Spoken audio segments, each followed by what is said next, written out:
What up? What up? Welcome back to the channel. I'm J. We are locked in. This is on the clock. It is Friday evening. It is 10 p.m. my time. It has been 45 days no pay going into the weekend. And episode 2 was A-OK. It was definitely better than episode 1. DeMarcus said there was 4 bodies. I beg to differ. There may have been 5 bodies. But we can't even confirm if it was 5 or if it was 3. Maybe 2 of Miguel's guys got blown up in the building. Maybe they didn't. And at the end of the episode, there were 3 gentlemen out there, but I couldn't verify if 1 ran away. So we're either at 3 or we're at 5. We don't know. We'll have to wait till next week to verify. But I'm J. This is On the Clock Friday. I give this episode, last week I said a 6.5. This week, I give this episode, I'm going to say like a...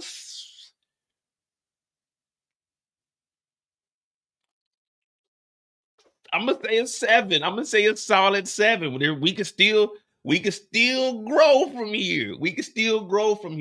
But I ain't going to lie to you. I'm liking D-Mac's story, man. I want to see more D-Mac's story. I don't care about Stacy Marks and Bobby DeFranco.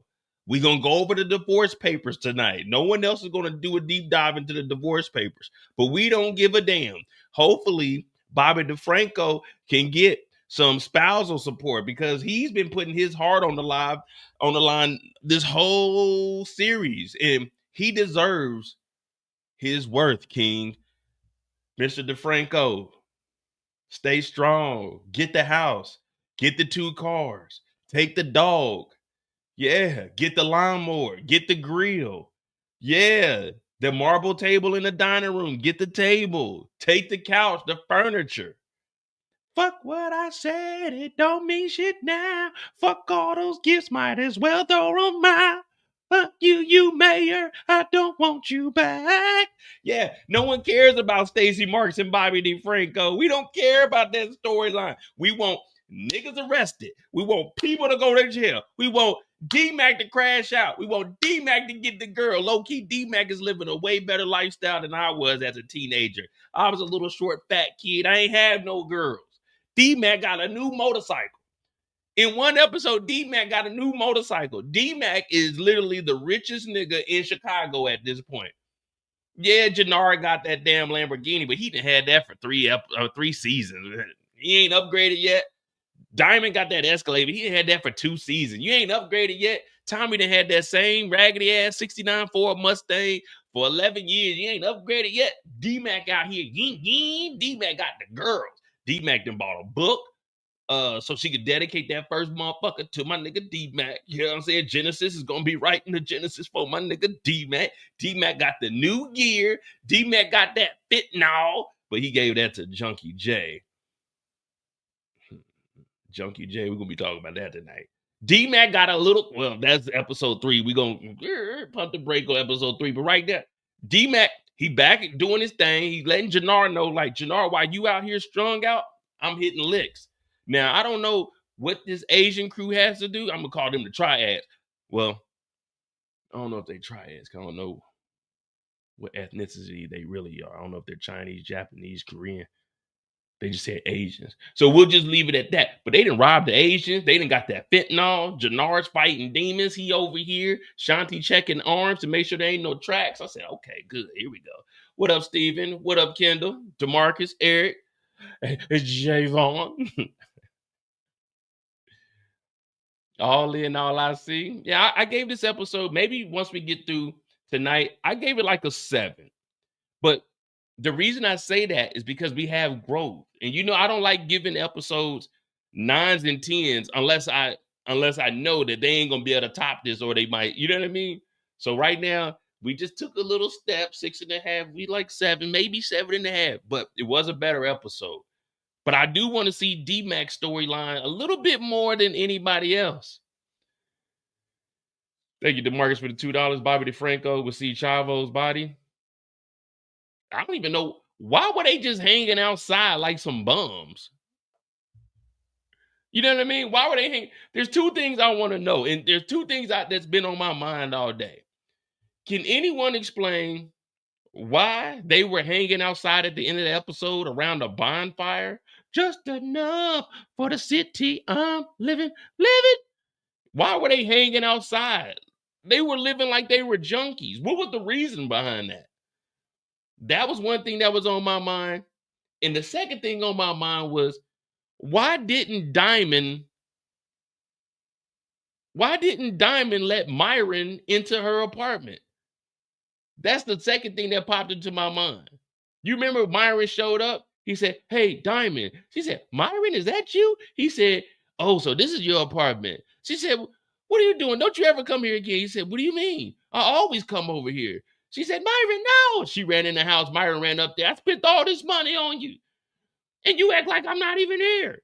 I was wondering why the hell didn't Diamond let Myron in the house? I don't know what that popped in my head earlier today, but he was at the door trying to get in there. And then I was like, damn, this dude Myron is a stalker.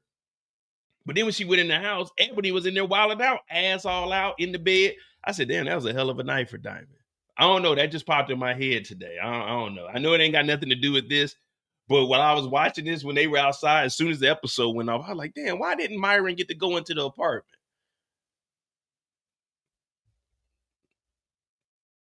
But anyway, hit that like button, hit that subscribe button. I'm Mo J. This is On the Clock. We're going to be talking about episode 2. We're going to spend roughly 20 to 30 minutes on each individual character, telling it from their perspective. So remember, when we get into story time, I'm going to be telling it as if I'm that character, or if me personally and I seen what they were doing. So don't be offended by what I say, because I'm going to be on their side. So I might be against Tommy. I might be against Jenard. Hey, it don't matter. Whoever we on, that's we just got to tell the story how it is.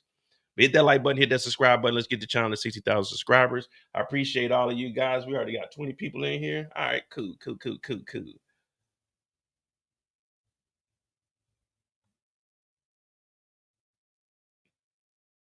Who is Myron? You don't remember Myron off of Players Club? Remember Myron went to Diamond's house? And she like, Myron, what are you doing here? He said, I follow you home every night. I told you it didn't have anything to do with the show, but it just popped in my head because when they were sitting outside, I was like, that was stupid. And then I was wondering, why the hell did Myron go over there? But then I was like, well, Myron did spend all that money. But what up, Michael?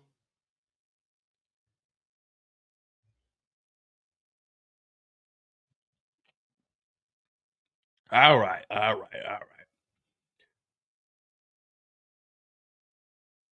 At least,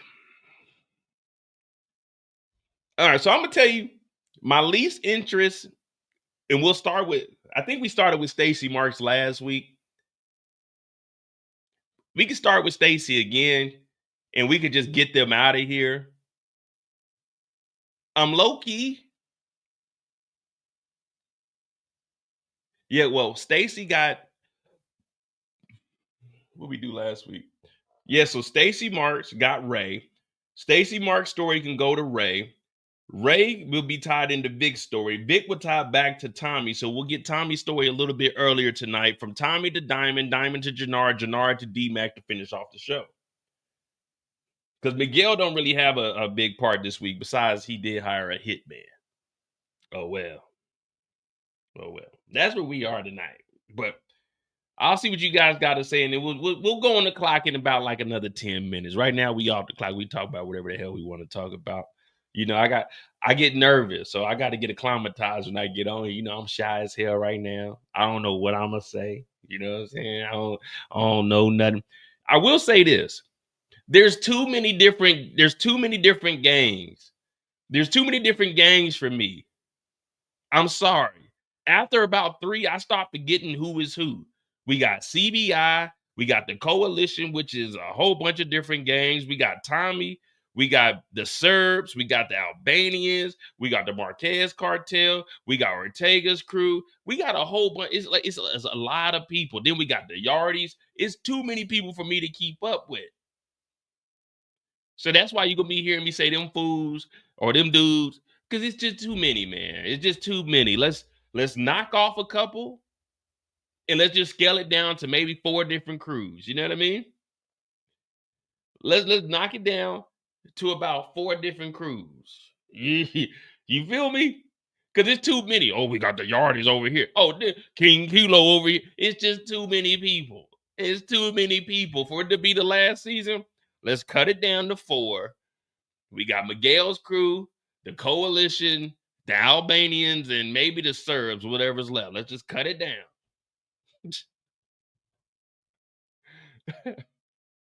Yeah, the Gray Skulls, the DSDs. What up? Just being honest. Just being honest. My boy Detroit's in here. You know what I mean? It's the last season. It's too many different crews. The Albanian crew, that was easy. That was an easy call last week. We all knew that they mentioned them. We were going to double back on them eventually. We blew up the warehouse. That was like a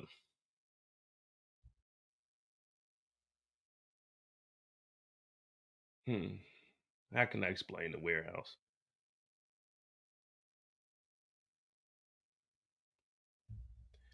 Well, to be honest, there was really no reason to even go in the warehouse.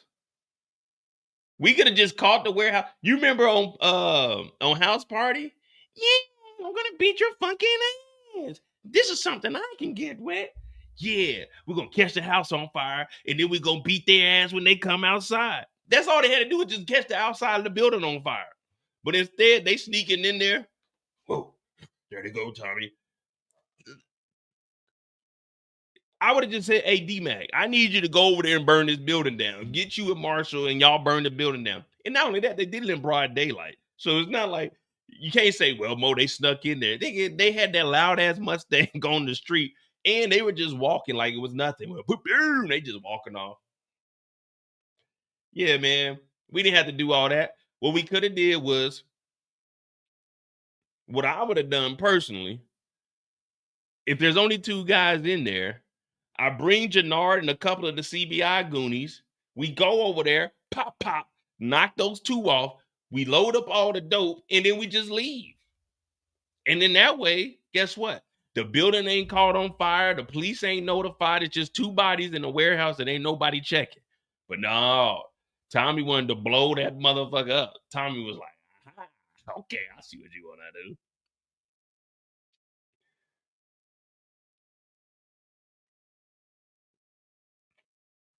AB Hayes. That's what I was gonna say. They in there sneaking behind the walls. You making too much noise. You got to throw like a rock. And the bad guy's like, "Hey, do you smell that?" Hell nah, nigga. Smell like kerosene in here, nigga. I'm leaving. I'm leaving.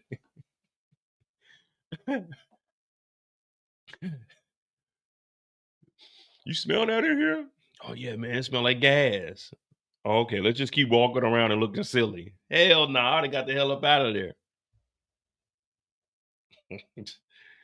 But hey, man, that's Tommy fucking Egan, man. Tommy Egan. Let me see. Let me see. What else happened in this episode? Oh yeah. You remember last night? Y'all remember last night? The 20-minute rant about Tommy Egan being the one that's messing up the whole Power universe? What did Jenard say to Tommy today? Someone tell me, what did Jenard tell Tommy when they were in the warehouse when Tommy had the skull? What did Jenard say to Tommy at the end? What did Jenard say? Because yesterday everybody was like, nah, Mo, you tripping. What did Jenard say? What up, Kiko? What did Jenard say to Tommy at the end after he gave his speech? This is Chicago. This ain't Detroit. I said, damn, he taking shots at Detroit. He said, this ain't motherfucking New York City. Where you get your picante sauce? New York City? This ain't New York City. This is the motherfucking Chi, C-H-I. He looked Tommy in the eye and said, all of this bullshit is because of Tommy Egan. And that's what I was trying to explain last night. I was trying to explain that last night, and people were like, nah, Mo, you tripping. You tripping. I'm like, nah, none of this would be going down if it wasn't for Tommy. This ain't New York City, guys. You ain't getting your picante sauce from New York City.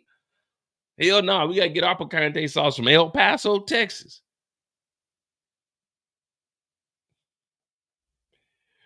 Tommy got popped out there eating that pizza.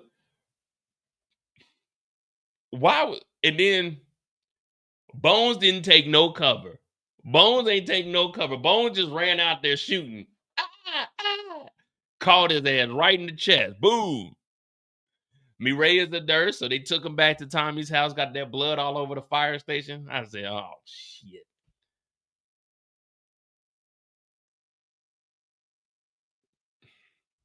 Tommy just got shot at with Shanti last night. He decided to go on a pizza date. Who in their right mind? You know, when I was 20, I had a blue Acura, and I had went out, and it got shot up. Well, when I say shot up, it was only 3 shots. So it didn't break none of the glass, but on the back door, it hit there, and 2 hit my trunk. I got those bullets fixed and got my car repainted. Guess what? I ain't go out for like a month. Tommy gets shot at, catches 5 bodies, and goes out the next day walking around eating pizza when they could have just ordered pizza and had everyone come to the firehouse and been chilling. I've been shot at 4 times in my life. And every time I got shot at, I was never out the next night. I was chilling. Chilling. Not out getting pizza.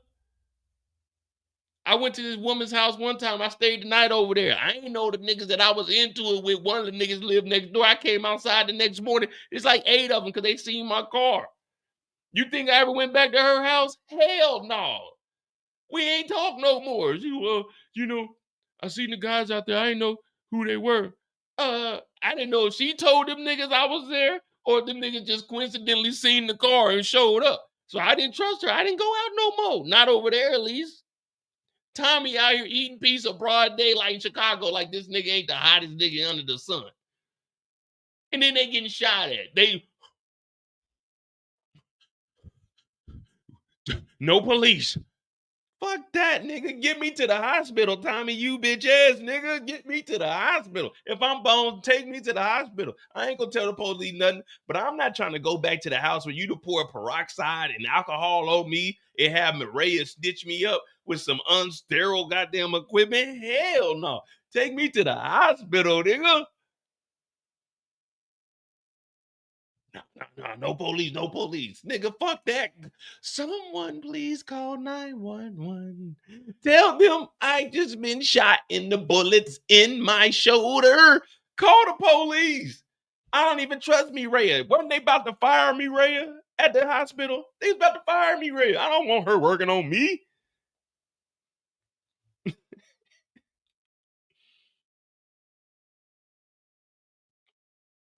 What up, Scorpio? Yeah, fuck that.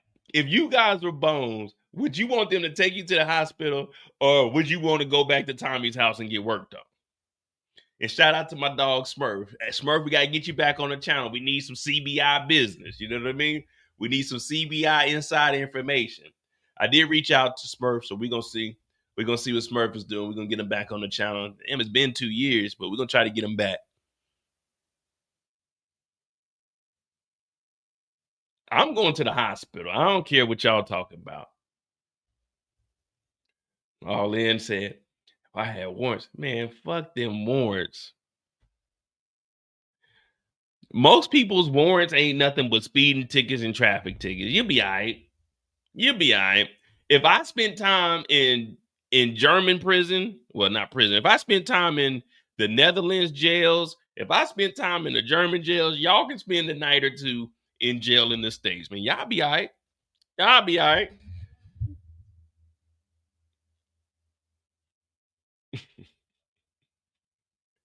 All right.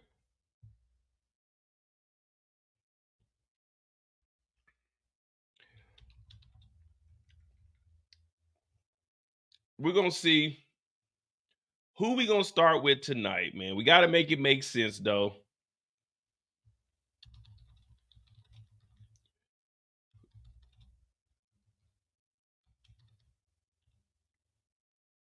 We gotta make it make sense. I am rocking with the D-Max story. Man, what the hell's going on here?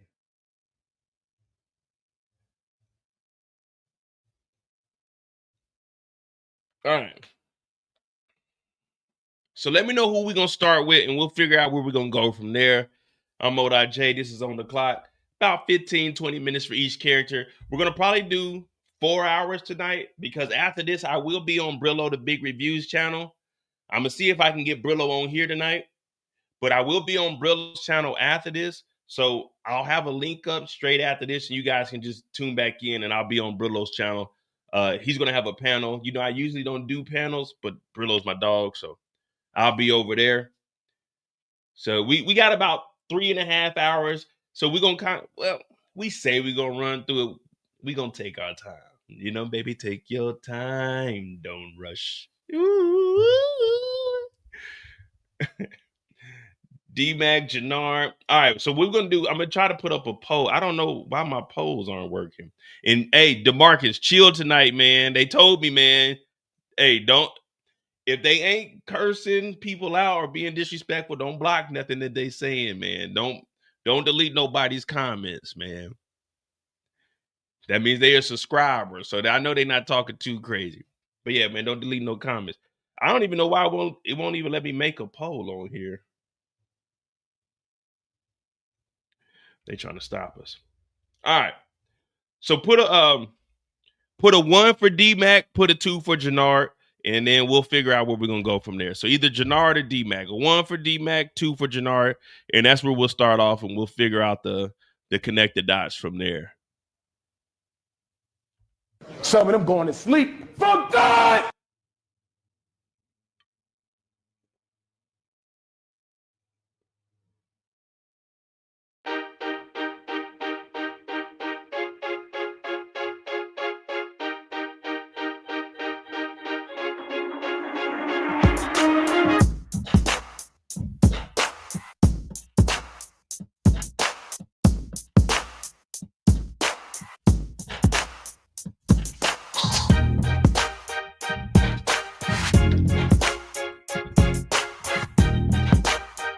One, two, tied.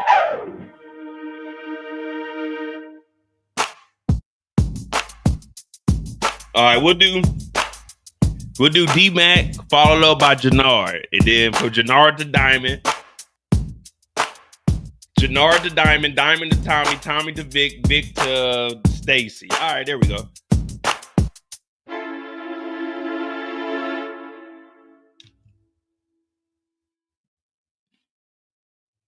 I like to try to make the storylines connect. You know what I mean? So, all right, we got D-Mac, followed by Jenard. Jenard to Diamond. Of course, in the Jenard story will be Shanti. Then we got Diamond's story. Then from Diamond, we'll go to Tommy, which includes Mireya and Miguel. And then we'll go to Stacy to finish that off. All right, cool. So D-Mac, Jenard, Diamond, Tommy, Vic, Stacy.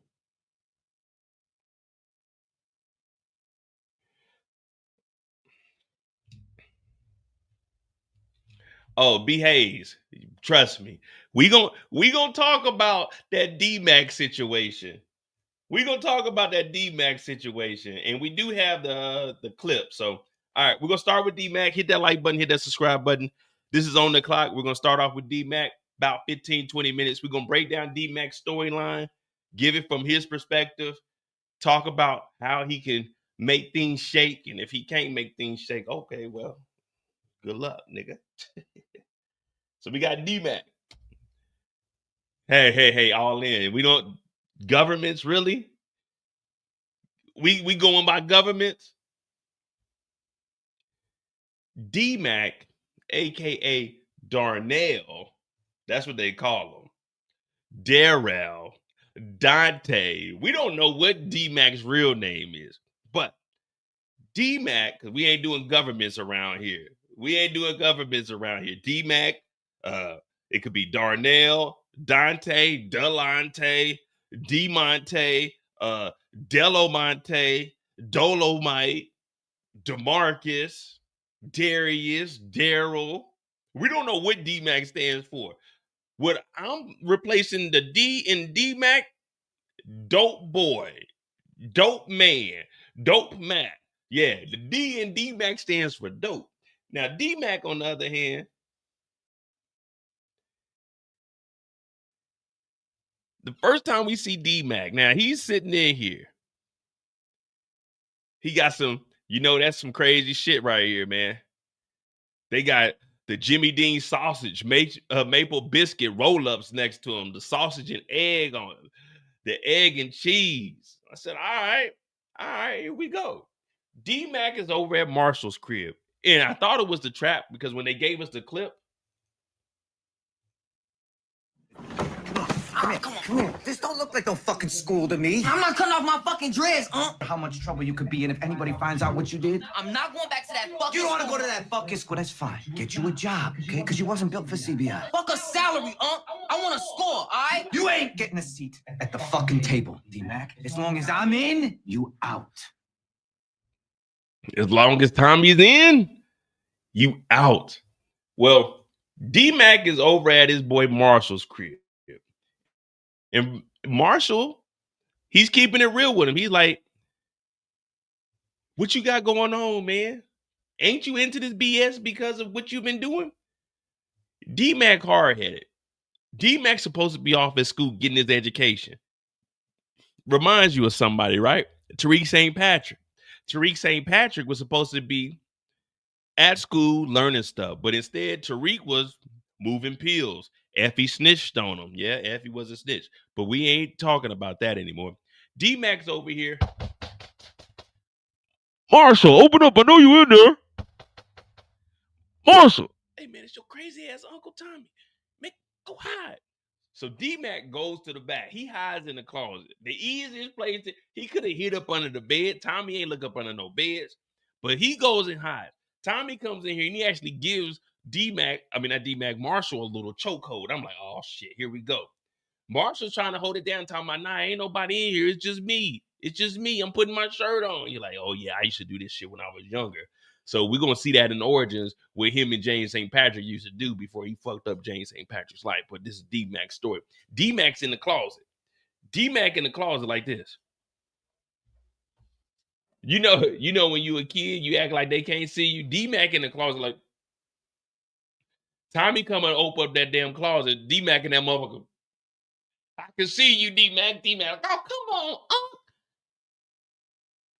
Why you ain't at that school? D-Mac talking about, man, Unc, I don't want to go to that school, man. I want to get a score. He said, you ain't going to get no score. He said, man, I ain't cutting my dreads, Unc.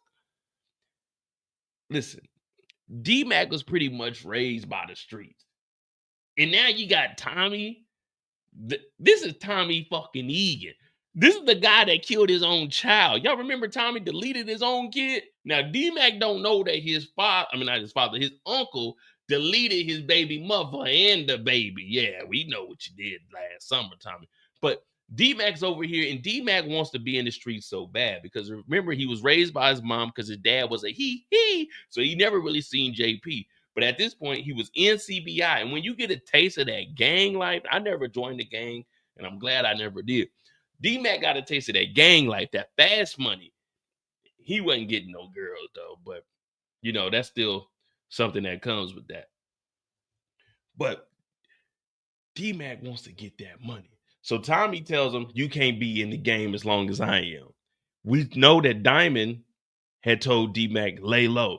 Jenard was like, roll with me. Now, we're going to get to the Jenard part, but as Tommy leaves, he makes D-Mac say, man, I don't want to be in CBI anymore. But as he leaves, you know how this niggas is. Marshall like, damn, you done? You out the gang for real? He said, man, fuck Uncle Tommy. Nigga, I know how we can get some money. Now, I remember when we were breaking down the photos, I didn't think that they were going to be robbing high school kids because I seen a brick on the table. And sure enough, at this point, young D-Mac has a plan.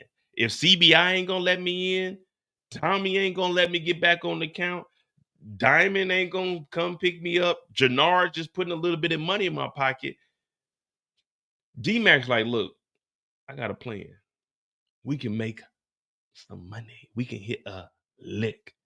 So you already know Marshall going to be with it. This is Marshall's apartment. I think, does Marshall live alone? Or does Marshall live with like his parents? Because this is a nice apartment. This is better than what Kanan had. What up, Jaden? This is way better than what Kanan had growing up. So is this, y'all think this is a Marshall's apartment by himself, or he lives with his parents?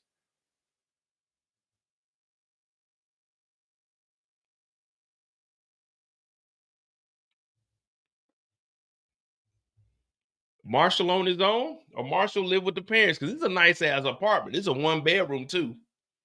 This is a 1-bedroom apartment. D-Mac didn't even try to hide. D-Mac didn't even try to hide in the bedroom closet. This nigga hid in the hallway closet. You know, when you get that 1-bedroom apartment, that closet ain't gonna be big enough for you. So your hallway closet, you gotta still put like some of your clothes in there, but you really want to just put like your big coats. If you're from the Midwest or the North, you know what I'm saying, or the East Coast, you know what I'm talking about. Your big coats, your winter coats. You know what I mean? If you down south, you probably ain't got no winter coats. You probably got jackets. We got coats. You know, where I'm from, we got coats. You put the coats in the hallway closet. You put your clothes in the regular closet. But if you ain't got space, you got to put some of your clothes in that hallway closet, especially you got that 1 bedroom. So D-Mac didn't even go in the bedroom to hide. He thought that Tommy was just going to go in there. Oh, you by yourself? Snatched his ass up. So after he gets snatched up, D-Mac's like, man, fuck Uncle Tommy, man. I'm about to get this money. I'm not about to let this white boy tell me what to do, even though he's half white. Well, he's the 4th white because his mom is black, his dad is half. So yeah, so D-Mac is a 4th white. Okay, yeah, just making sure. Now I'm from Kansas City. I'm from the middle of the map. I'm from Kansas City. All right. So D-Mac comes up with a plan. He tells fucking Marshall, hey man, we're gonna get up out of here, man. We'll get up out of here. We're gonna get us some money, man. The hell were they talking about?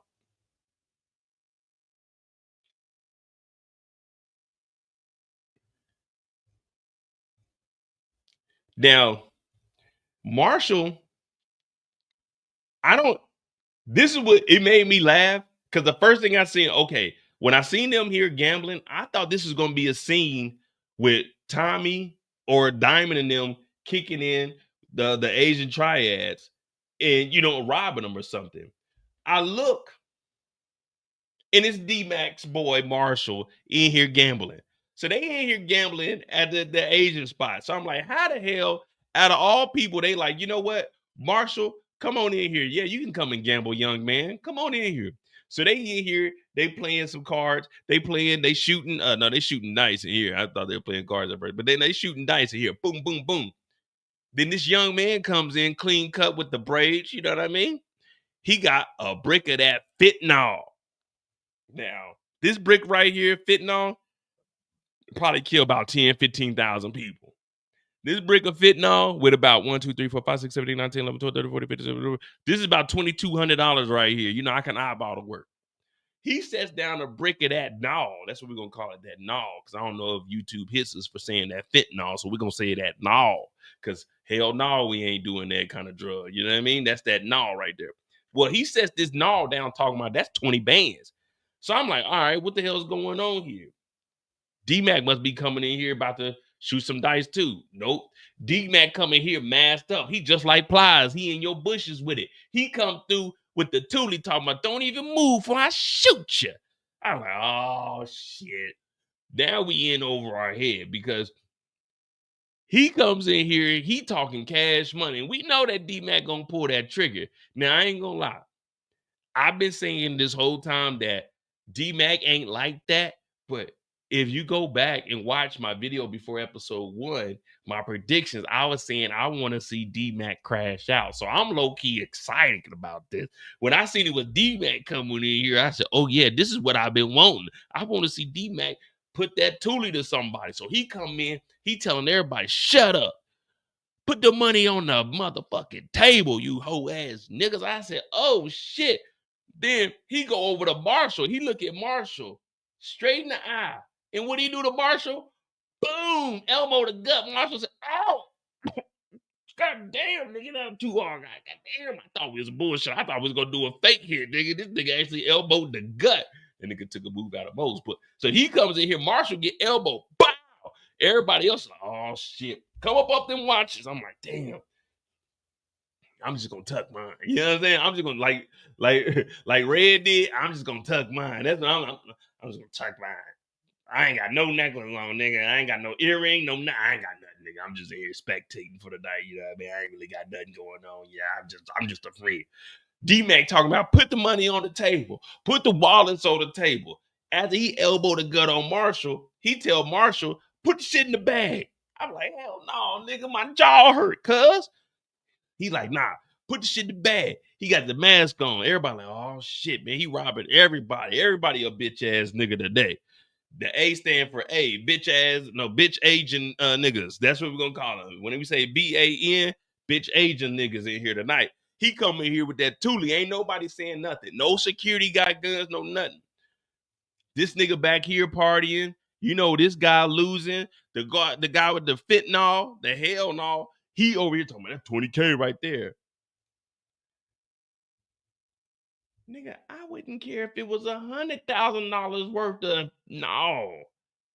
I don't know where to sell no hell no at. I don't care if it's $1 million worth of no. I don't know where to sell no at. So if you lose that, what am I gonna do with it? How do I even know that that's that no?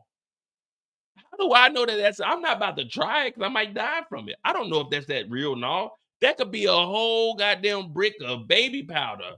You know what I mean? We don't know what that is. I got 20,000 of that no. Okay, nigga. I don't know where to sell that shit. I don't want that shit, nigga. If I win, I want 20,000. I don't want a brick of that no. And Marshall ain't betting no 20,000. So what kind of game are they playing? He coming here, he talking about he got a brick of that no for 20K. Nigga, we playing $100 games. Ain't no one at this table got $20,000. Between the six of us, we ain't got $20,000. I came in here with $655. Well, it's actually $658 and some change, but I'm not pulling out my ones. Nigga, we ain't got 20K. He talking about this 20K of that no. Well, hell no, you can't play here. But D-Mac don't give a damn. D-Mac tell Marshall to load it up. So they take everything up out of here. Marshall, he can barely breathe. Like, oh man, come on, go. They take that no, they got watches, they got wallets, and he tells you gonna come outside with me. I would have thought that was suspicious because we can see your face through that mask. We know that you got nigga lips and nigga eyes. We know you black up under that mask. But anyway, they get the money, they get the drugs, they get the watches, they get the wallets, and they get the hell up out of here.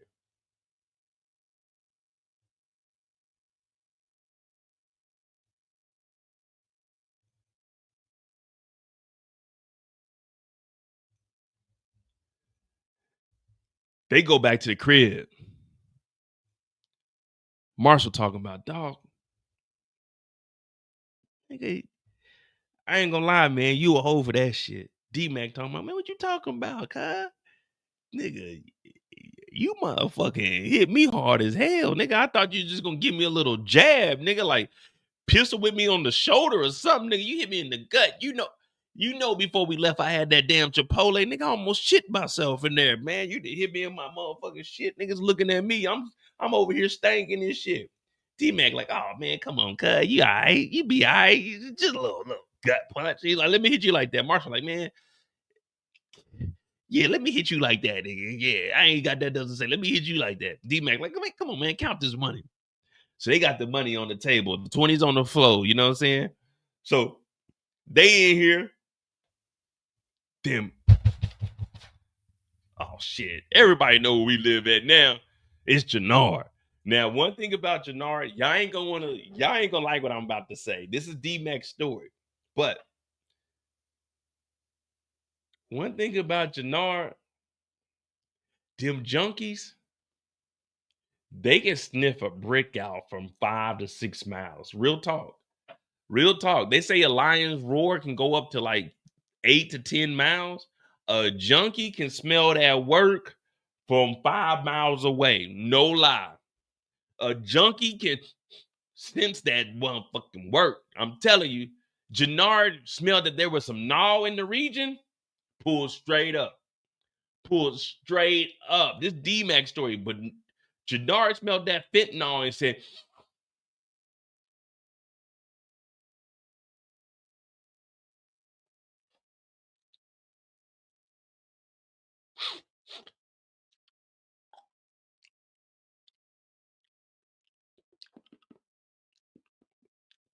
Oh, yeah, that shit kind of close. Jenard smelled that dog food, went straight over there. Straight over there. Now, when he get here, they over here counting it up. They counting it up.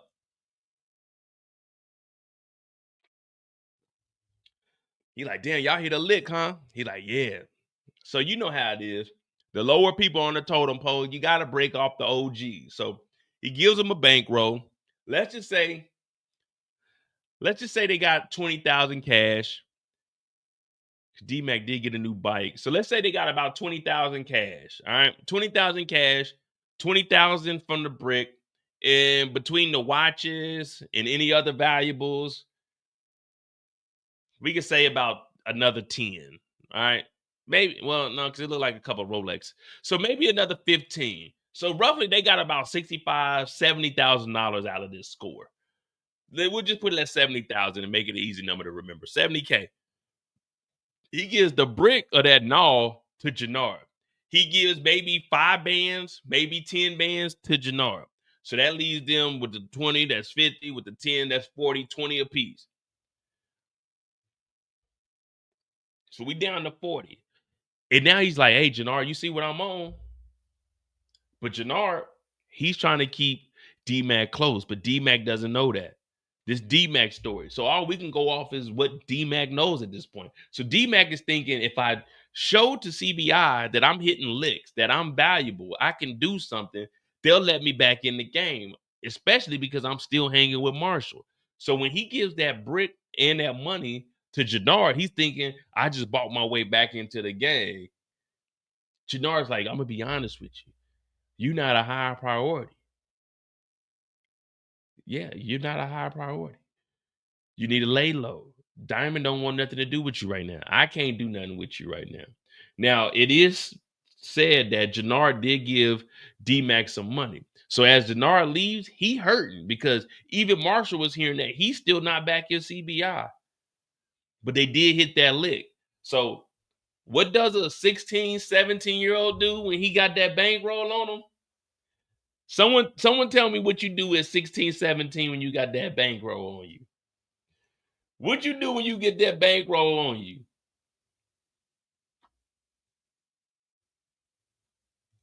What you do when you get that bankroll on you? You 16, 17 years old. You know, when I was what? I was like 19, 20. I used to walk around with a bankroll. I used to walk around 5,000 cash on me. I used to get them per diem checks, straight cash, straight walking around, big dog status. You do the same thing D-Mac do. You do the same thing D-Mac do. D-Mac went and bought a bike. D-Mac went and bought a whole new wardrobe, bought the bike, and pulled up on the girls. I said, oh, this nigga D-Mac is living 10 times. Look at D-Mac. Did we know that D-Mac had these kind of skills? Yeah, I'm the #1 stunner. He's getting this motherfucking roll on. Look at this how D-Mac pulling up on the girl. Genesis walking around, she hear that. D-Mac, what? Hey, yo, ma. Hey, yo, ma. D-Mac done pulled up on a badass bike. I said, oh, this nigga done get some money.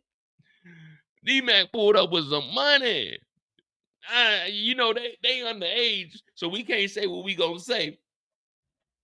But D-Mac pulled up. Now imagine, you 16, 17 years old, you got a bankroll. And I'm talking about a bankroll. Not a little roll, a bankroll. There's a famous poet that said bankroll after bankroll, big money, I like it. Bankroll after bankroll, $1 million on my mind, 100 G's at a time, nigga. There was a famous poet by the name of Lil Boosie, Torrance Hatchet, that said that. But D-Mac pulls up on Genesis. Now, Genesis ain't been answering the phone. She ain't been responding to text messages. But when that motherfucking ying pulled up, D-Mac like, look, ma, you know what I mean? I know you got a lot of niggas on your line. You know what I mean? I ain't worried about them niggas. Them niggas ain't me. Do them niggas got a bankroll? Do them niggas got a badass bike? Do them niggas got a wardrobe like this? Do these niggas got the latest J's like this? Oh, are they giving you gifts like this? You know what I'm saying? So when you go down to Spelman, you could write your first book here dedicated to me. D-Mac pulled up. And not only did D-Mac pull up, this young man took accountability. He said, can you forgive me for being an idiot? I'm over here taking notes. I said, this young man got game. He got game. Genesis see all of this. She getting the gifts. She already liked D-Mac. But D-Mac wasn't getting no money. He was a bum. He was living with his daddy, not making no money. He had to go sweep up the club every goddamn night after he shot it up. So Genesis see all of this. He like, you want to go for a ride on the bike? She said, yeah. He even had a helmet for her. He was so confident he bought a helmet for her. D-Mac is the man. D-Mac is the richest guy in Chicago at the moment. But D-Mac got the money. D-Mac ain't got the power, but he sure got the respect from the streets. D-Mac is out here. What up, Queen? D-Mac is out here. What y'all think? This is a good move for D-Mac? Y'all think Genesis is down for D-Mac, or she just with D-Mac because of the money? You know what I mean? What is it? Because I think D-Mac, you know, he went over there. She forgave the young man. And the young man making moves. He got that bankroll on him. Who can resist the bankroll?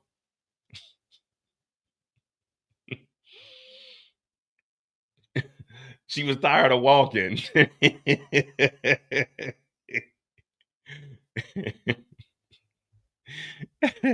She was tired of walking. Come on, man. No, I think she birdie. D-Mac double back for it. Y'all not about to be hating on my boy with the ninja. Oh, man, come on, man. These are just teenagers, guys. She's not an opportunist. She was walking. She was doing her thing. But when a real one pull up on you, there's really nothing you can do. And that's D-Mac's story right there.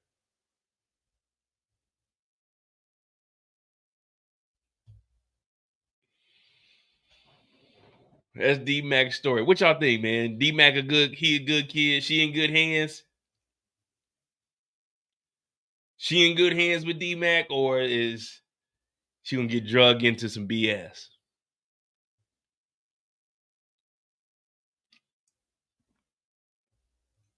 Hey, what up, real? Hey, to be honest,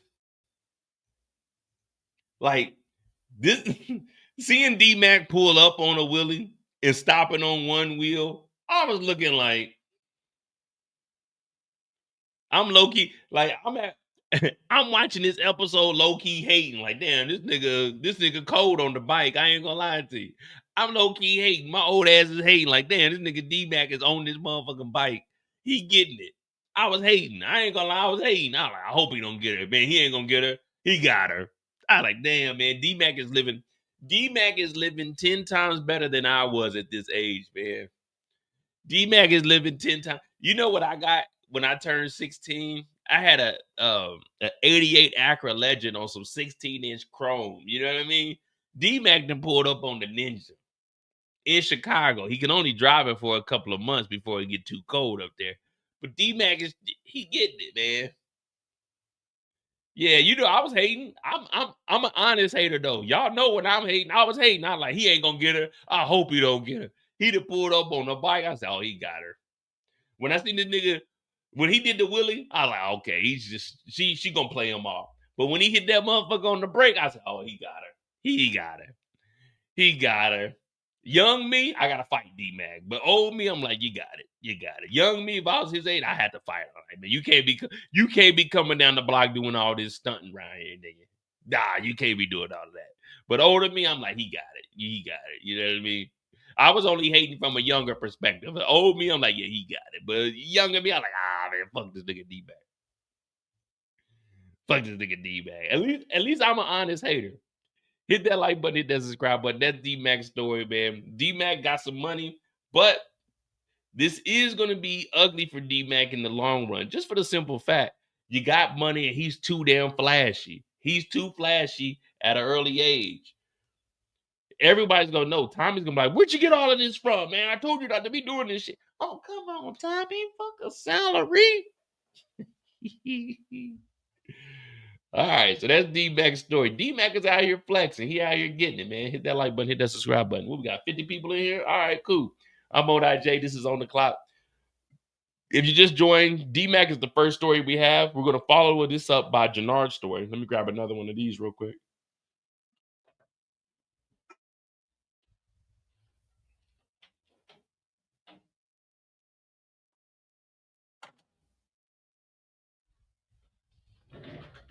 All right, we off the clock. We off the clock. We off the clock.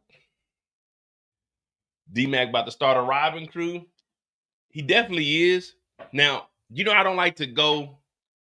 When we do the On the Clock, this isn't really like a prediction for what's to come. It's mainly just talking about what they did. And then, you know, Monday mistakes. Once Monday hits, because everybody hasn't watched the episode, but some people do just like listening in. So it isn't really a prediction, but of course we did see the trailer at the end of the episode. D-Mac is putting together a crew. D-Mac putting together a crew.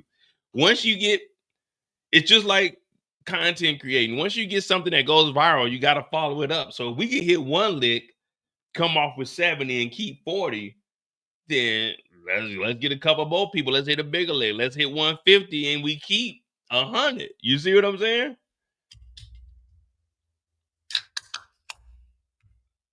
But I want to see more D-Mac's story, man. I'm invested.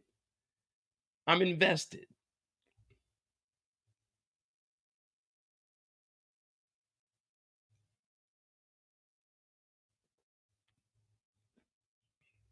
All right. So we got Junkie J up next, but we off the clock right now. So we had an hour.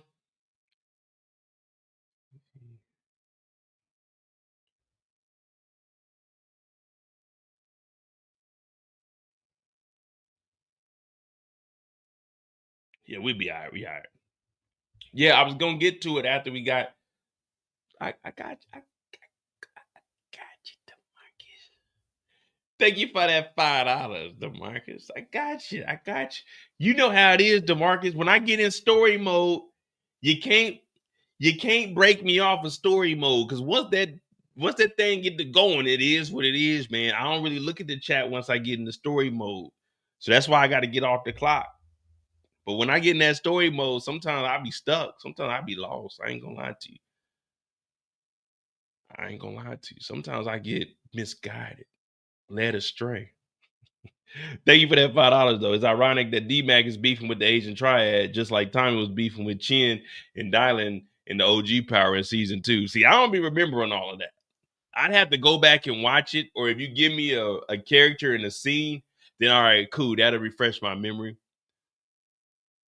But the way I don't know, my brain don't work like that. I can't remember all of that. You know what I mean? You have to tell me what happened in the scene, and then I can visualize the rest of it. Because I make up so many damn stories when I'm on here, I be forgetting all of it. You know what I mean? That's why I asked y'all, what episode was this? What episode was that?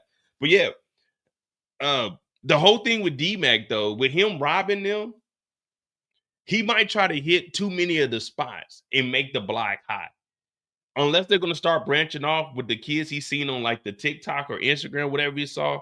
If D-Mac continues to go down this route, then it's going to be real quick that they end this, or Tommy's going to find out about it. So he's definitely going to have to hit up different things. But I don't know. I mean, it is TV and it is the last season. So they really have to, like, they didn't have to explain how did D-Mac and Marshall get into the little gambling spot anyway. So, you know what I mean? It is what it is. But they definitely have to hit up something else. They can't keep continuing to rob the Asians. They got to get like the students, you know what I'm saying? Then some black people, you know what I mean? But the only thing is, if you start robbing the black people, they're probably a part of the coalition. If it's an illegal gambling ring, you see what I'm saying? They'll probably be part of the coalition. So, but in that case, Marshall would know if they're part of the coalition. So maybe D-Mac ends up going to rob the Albanians who are getting money with Tommy now. You know what I mean? It's got to be something where D-Mac messes it up. Fuck it, we'll see.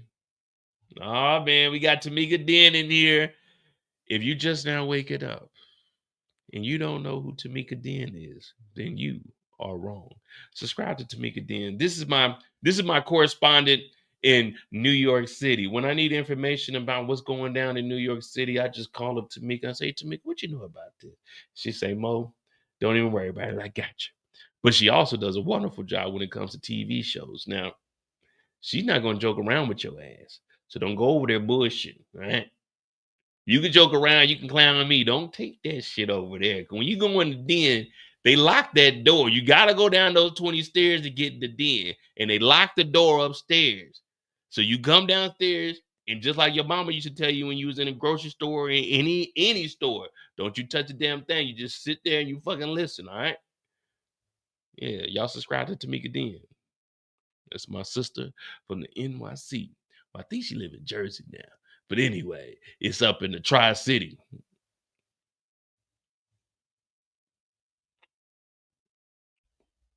All right, we got Jenard, followed by Diamond, Tommy, Vic, and Stacy. We just knocked out D-Mac's story.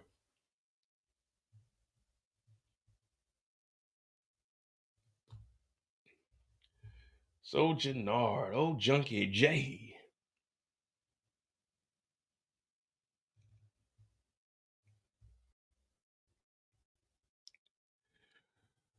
The first time we see Jenard is when he pulls up on our girl Shanti. Now, this is going to be Jenard and Shanti, so we're going to have, it's going to be a little extended because it's going to be both of them together because we're going to see them together a lot. We even going to see Jenard taking down her braids. I said, look at that. Would you look at that? But anyway, Jenard pulls up on Shanti. Last time we seen Shanti, her and Tommy got into a little scuffle with some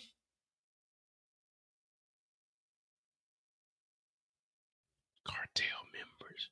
So Jenard shows up and he's like,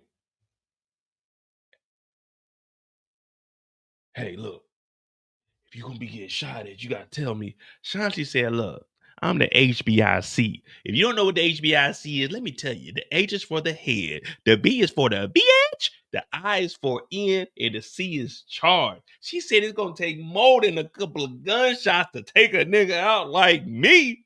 Shanti stood on straight business. Shanti caught 2. Tommy caught 3. So she's telling Jenard, don't worry about it, sweetheart. I got you. Jenard's like, damn, okay, cool. Now, what we seen was a power shift. Shanti is the one that's in charge of this. Shanti is dictating what Jenard can and can't do. That's one reason that Jenard, Junkie J, he has to just deal with this. Now, Shanti's in his corner, and Shanti doesn't, in his mind, Shanti doesn't like treat him bad. You know, especially she's throwing that thing on him. So Jenard's he's already done. EPW. You know what I'm saying? he don't whip the hood. He whip. But you know what I'm saying. So for him, Shanti's the only one that was with him when he was at his lowest. When he was on that H, Shanti was there. Shanti gave him the ultimatum. It's either her or the needle.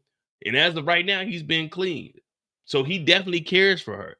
But in her mind, she already had her own crew. And she was like, shit, this is what I want to do. I want to be able to take over the world. The pinky in the brain type shit. So she's talking to Jenard. She's like, what's up? He's like, man, you know, shit ain't going. You know, I talked to D-Mac and stuff, but you know, I really couldn't do what I need to do. And Jenard's gonna be explaining himself to her and Diamond for the remainder of the season until the plan is executed to potentially try to take out Diamond. So right now she's like, all right, well, look, the D-Mac situation, Miguel, we got Tommy, and now Shanti, D-Mac, hold D-Mac as a low-key ransom for King Kilo to take out Diamond and Tommy. So King Kilo got to take out 2 people for us to take out 1 person. Now, I don't know how they think that that's going to work. We need to talk to Che happens because she wants them to be front and present. All present and accounted for is what we used to say in the military. So you got to do the roll call, one person to go up there. I was the dorm chief, big dog leader status. So I make sure that everybody is there. I do my own role, and then I go over there and tell, hey, Training Moore, I'm reporting as order, all present and accounted for. So all 54 of my troops are behind me. You know what I'm saying? Got the gang behind me. So she's saying, listen, you need to figure out when the next meeting when Che is. And Jenard's like, shit, I don't know. Because we know Jenard ain't up there. The coalition is ran by Tommy. And Diamond is like the vice president. The vice president don't really do shit. They're just there just in case. But he's like, I don't know none of that. So she's instructing him, all right, look, I got to hold your hand. I need you to get close with your brother Diamond. And when you get close with Diamond, you find out when the meeting with Che is. You're his brother. That's better than anything. So if he goes to the meeting, you can just tag along. So he's like, okay, I'll do that. Does it seem like every time we see Jenard, this nigga sweating? Every time we see Jenard, every time we see Jenard, it's like, are you sweating? You good, Jenard? See, Jenard going through them withdrawals. This little bitty, when he talking, he kind of like, huh? He's not processing what's going on. It's like, you got to tell him step by step what he needs to do. Now, maybe this is because he's in that recovery mode. Because I remember I was watching New Jack City when Pookie was in there. Pookie was going through it. I'm not saying Jenard is Pookie's level, but Pookie was going through it. And Jenard's like, damn, Jenard. You can't use common sense and be like, let me get close to my brother to potentially get to Che so we can take this thing over. It's like, Jenard, did you forget what we were talking about season 2? I don't know if it's because Jenard's on that shit or what. But am I the only? Be honest. Put it one in the chat if you notice that Jenard is kind of like you got to coach him on everything, or put a 2 that Mo is tripping. You can go ahead and put a 2. You can go ahead and put a 2 and say, Mo, you tripping. But it seems like every time we see Jenard, it's like, this nigga don't even know what's going on. This nigga like Donald Trump. He just out here just like, oh, yeah, well, yeah. He don't know what's going on. It's like, damn, Jenard, you can't think on your own.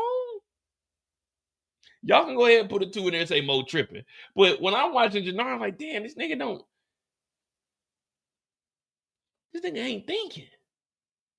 He needs Shanti to tell him everything. Jenard, you need to go pee. Oh, thanks, Shanti. I forgot all about that, girl. That's why I love you. I'm about to pee on myself. I ain't gonna lie to you. You see his legs twitching like, damn, you gotta pee? Oh, well, yeah, Shanti didn't tell me I had to. What's wrong with you, Jenard? We used to love Jenard. If y'all don't know the backstory about Jenard was supposed to go to the MLB. He was deprived of that because his brother got locked up, did 15. He took over at CBI.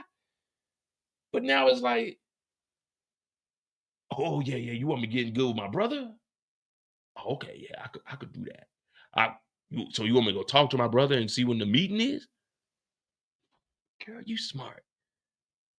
That's why I love you, girl, for real. If it wasn't for you, I'd forget to wake up in the morning. I really do love you, girl.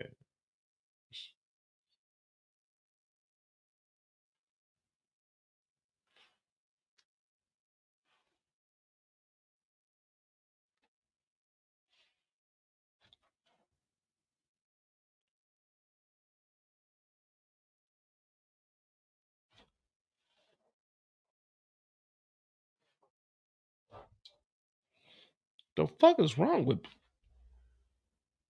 I got that damn Jenard syndrome. God damn, that shit rubbing off on a nigga. But Shanti tell this nigga, all right, look, get in good with Diamond. All right? Find out what the next meeting with Che is, because we want Che to know our faces. So basically it's, yeah, we're top earners. We're high ranking within CBI and the coalition. Hey, Che, nice to meet you, Jenard. So Jenard is taking the most risk. And it's kind of like, this is just me thinking, it's kind of like Shanti don't really care about Jenard. She care about Jenard, but at the same time, it's like, shit, I'm just gonna dangle him out there, you know what I'm saying? Like the bait, and this shit will reel him on in, and I'm gonna take over.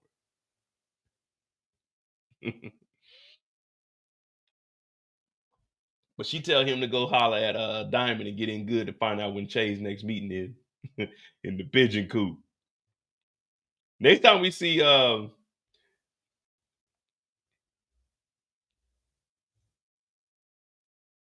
wait, is this it? What is this? Oh no, this is Diamond. Oh, okay, cool.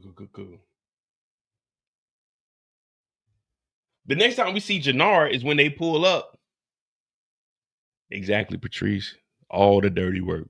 Next time we see Jenard is when he pulls up to Tommy's house. Now, this is after Tommy then got shot at with Mireya, Bones, and Smurf. Of course, we're not going to talk about nothing that Tommy and them doing because Jenard don't know none of that. But Jenard pulls up, and they looking around. They like, damn, Bones done got popped.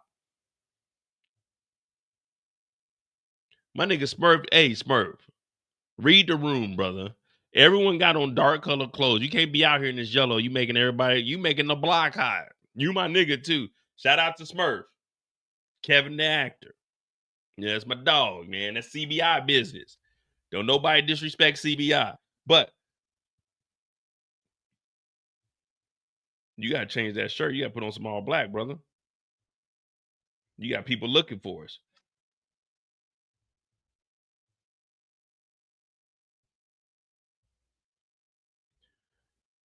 But Jenard shows up. And Jenard don't know what the hell is going on. Whatever Diamond told him.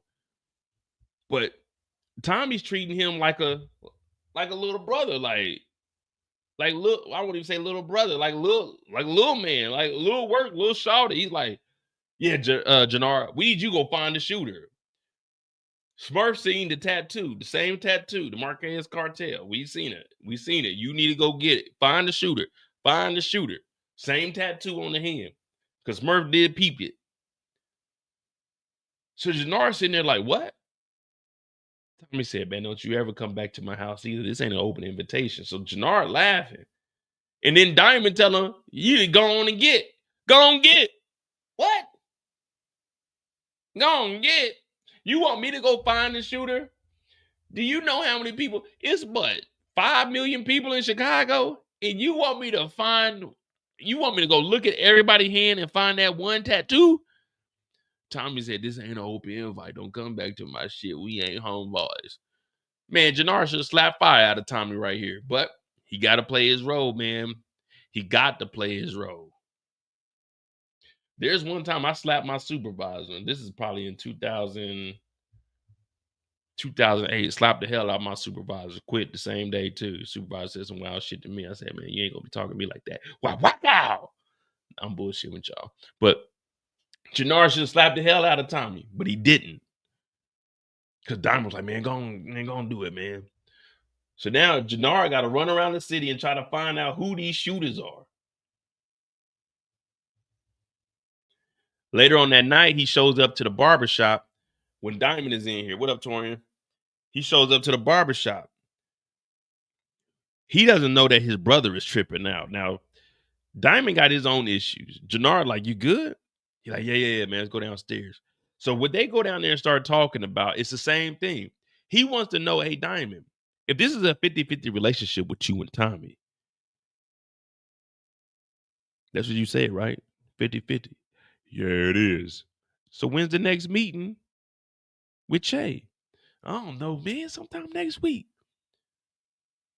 Jenard's trying to get the end to show up to it. Now, we don't know how far Diamond is going to go because at this point, he's looking at Jenard like, this is my little brother. He doesn't know that Jenard will actually double cross him and stab him in the back. And when I say stab him in the back, I mean click, clack, pow to the back. But Jenard is doing exactly what Shanti wanted him to do. And she told him, you need to go over there and get in good. Go over there and get in good. So then he starts talking about the King Kilo situation because we got what we came here for. The meeting with Che is when? When is the meeting with Che? Who's paying attention? When is the meeting with Che? I don't know if they were paying attention, bro. I don't think they was paying attention. They don't know. Don't ask them that kind of question. They don't know, Mo. Where's the meeting with Che? They got that boohoo man boombox back there next week. So we got that. We got the meeting with Che. Then Diamond asked him, what's up with D-Mac? Oh, man, I put some money in D-Mac's pocket, but I was about to pow. But, man, he had his little homies around. So I'm assuming when he pulled up to the house, when he pulled up to Marshall's house, Jenard went over there to off D-Mac. You heard him? When he showed up over there to get that brick from them, we skipped that part. We're going to go back and double back. But I just wanted to get this part out. Remember, he showed up to talk to D-Mac, and he told Diamond that he was going to take him out. We know he wasn't really going to take him out. When he went over there, he could have. He just had to get rid of Marshall also. But the plan is to get D-Mac and hold him till King Kilo takes out Tommy and Diamond. Everybody has secrets in Chicago. The Chi is full of secrets. He's talking about, y'all went over there early, but he had his own. Jenard wasn't going to take him out because Shanti told him not to take out Diamond, to take out D-Mac, but to hold on to D-Mac till King Kilo's crew takes out Diamond and Tommy. I said, oh, shit. It's all coming together, man. It's all coming together. But he did go over there and get that brick of that and all.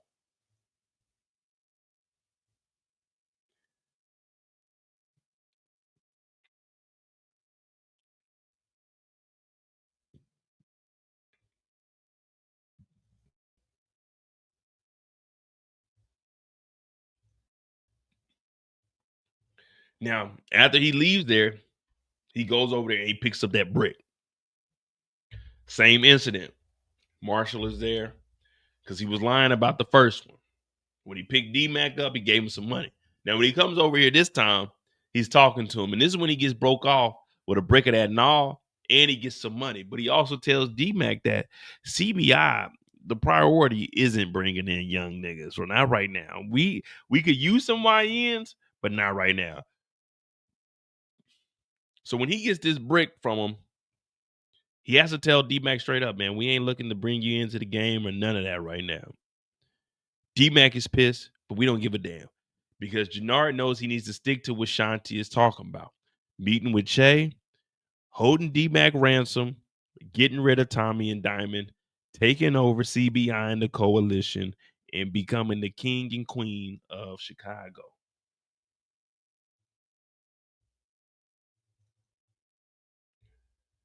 Now, the problem is, on my channel, maybe no one else's channel, but on my channel, we say once a junkie, always a junkie.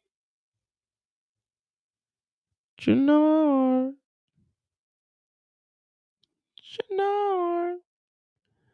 Bust that package open. Come on, Jenard. Take a hit of this fentanyl, Jenard. Cook it up, Jenard. Put it on the spoon with the lighter, Jenard. Grab a needle, Jenard. Come on. You know you want it. Come on. Come on. Fentanyl. Fentanyl. Come on, Jenard. Just one hit. Jenard, come home. Home is where the heart is, Jenard. Come on. Bust the pack down, Jenard. Come on. Just take a little hit. Come on, Jenard. Don't be a bitch. Open the package, Jenard. Come on, Jenard. You know you've been missing out. I'm a little bit stronger than that H. Come on, Jenard. 1 or 2 hits won't hurt nobody. Come on, Jenard. Open the package up. Take a sample. Clear your mind, Jenard. Come on, Jenard. A little bit of fentanyl ain't never hurt nobody. Come on. I'm begging you, Jenard, please. It's just me and you. The Lamborghini go fast. Come on, Jenard. Take a hit. Come on, Jenard. Take a fucking hit, nigga. Open that package, Jenard. Don't make me come for you, Jenard. Take a hit of that. Come on. Bust that package open, Jenard. We here for you. Yeah. You letting your brother talk to you all kinds of ways, huh? You don't think that you gonna make it through the day, huh? Come on, Jenard. You done brought out the real side. Just that no, nigga. That no, nigga. Take a hit, nigga. Don't be scared, nigga. Open up wide. Take a hit of this fentanyl surprise. Jenard throws that motherfucker in the goddamn glove department. Jenard put that motherfucker in the glove department. That motherfucking fentanyl talking to him. Jenard, that motherfucking nose got the twitching. That nigga Jenard fighting them demons. The angel was telling him to do it. The devil was telling Jenard. That nigga was so close to. That motherfucking devil got to talking to Jenard. He put that motherfucker in the glove department. Jenard said, oh, hell no, nigga. I know it. Last time I had that motherfucking $8 butt naked, I know that now gonna have a nigga on some other shit. That nigga threw that shit in the goddamn glove department. That nigga, oh no, nigga started sweating again. Every time we see Jenard, he's sweating. That nigga said, oh no, the motherfucking angel was over here telling him to do that. The motherfucking devil was over here threatening him to do that. That nigga said, oh no. He put that fentanyl in that motherfucking glove department so goddamn fast. He said, there you go right there. Jenard, we ain't never seen Jenard do his job efficiently or effectively ever in the whole series. Today, when that motherfucking fentanyl was talking to him, he put that shit in there. There you go. I see him right there. I'm on his ass, Diamond. Hell no, we ain't never seen that motherfucker was struggling to fight that. That damn devil was talking to him. Put that motherfucker open. Put that motherfucker open and bring it right back. I'm a piece up in the sheets. Yeah, that nigga Diamond said, oh no, I can't let my brother out here on the loose. Jenard did not want that gnaw, but he want that gnaw.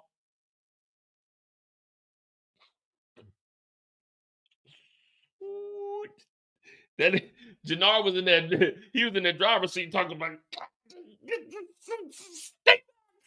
He couldn't fight it. He was Jenard was fighting it. That brick of that gnaw was sitting right there. It was talking to him. Ooh, ooh, ooh. It's like when I got that Remy, if I got some XO, oh, that must be talking to me. Drink me more. Feed me, Seymour. That's how that fentanyl was talking to Jenard. Jenard put that shit in the glove department. There you go. There you go. He hopped on the. I'm behind him, Diamond. I'm behind him. We only got 1 or 2 more episodes before Jenard back on that shit. Jenard about to be underground. All right.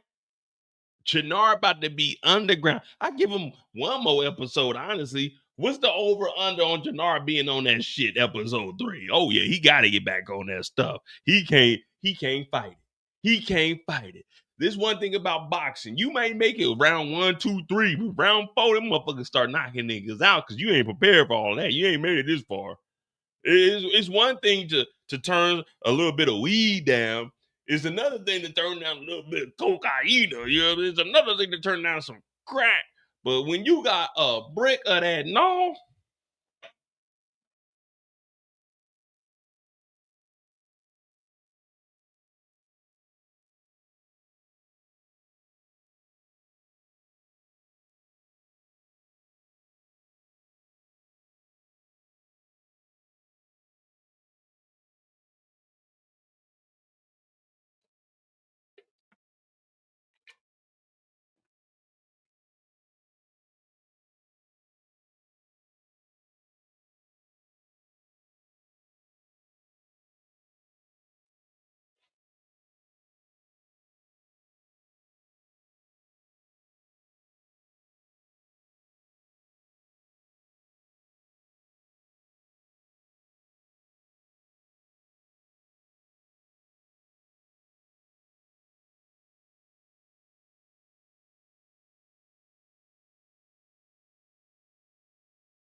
Oh yeah, Diamond.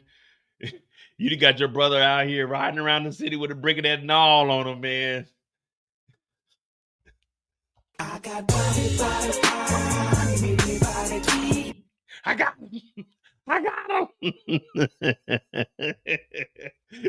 Jenard got on that phone. I got him. I got him, big bro. I got him. I see him. I'm on it. I got him.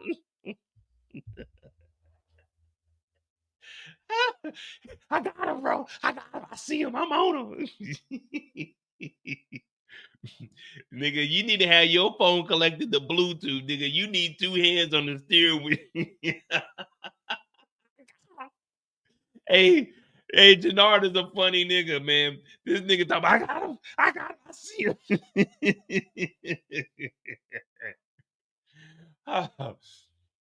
Dog, there's no way that I'm not noticing that a Lamborghini is following me. You know what I mean? Whenever you see a Lambo out here, well, over here it's common. Like you see Ferraris and shit all the time out here on the Autobahn. But if I get off on the exit, I'm like, damn, why is this Lambo following me? You know what I mean? Like, I'm not going anywhere Lambos are allowed. I'm going with like regular cars, like the BMW type shit. You know what I'm saying? The C-class Benzes and stuff. You know what I mean? I'm not going where the Porsches, the Benzes on them is just going. The Lambos and Ferraris. Why is this Lamborghini following me? You know what I mean? He ain't even low key. This nigga is high as hell. Well, he ain't high right now, but this nigga riding around in the Lambo.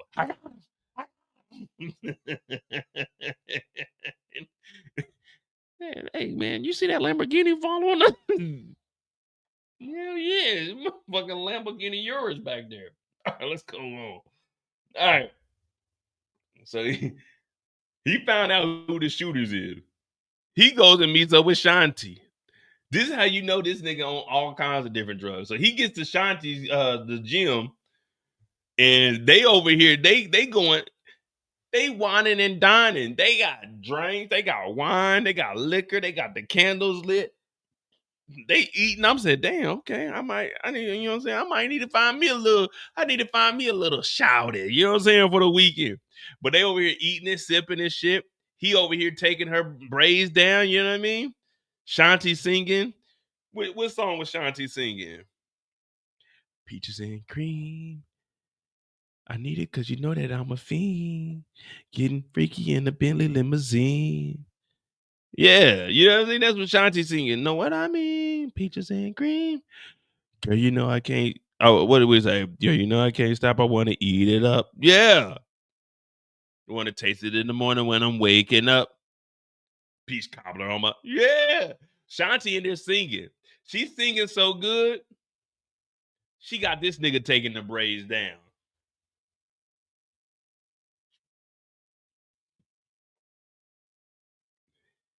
Shanti got this nigga Jenard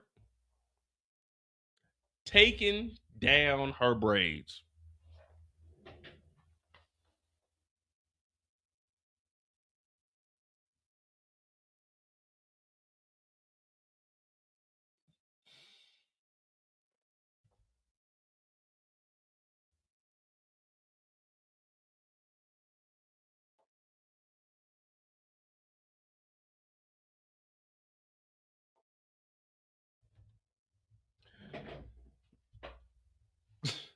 They got Jenard back there taking the braids down with the pick on the end of the cone, taking the braids down, talk about $40.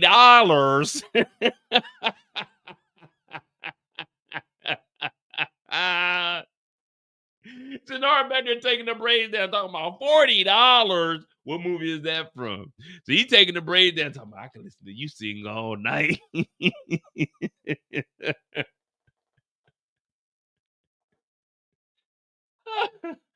$40.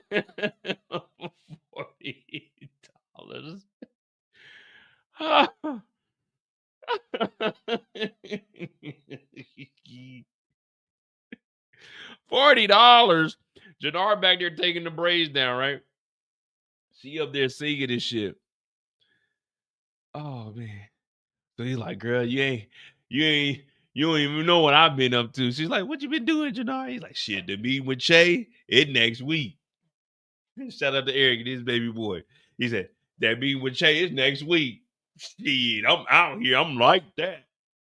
She's like, oh, yeah, what about D-Mac? Oh, shit, man. You know, I put a little bit of money in that little nigga pocket. You know what I'm saying? We're going to get that nigga, though. We close. King Kilo going to get off our case. She's like, damn, for real? She's like, damn, Jenard, you doing your thing. You're like, hell yeah. But you really want me to make them panties wet. Guess what? She said, what, Jenard? I got a brick of that now. Panties ain't get wet. Panties dry as hell. As soon as he said,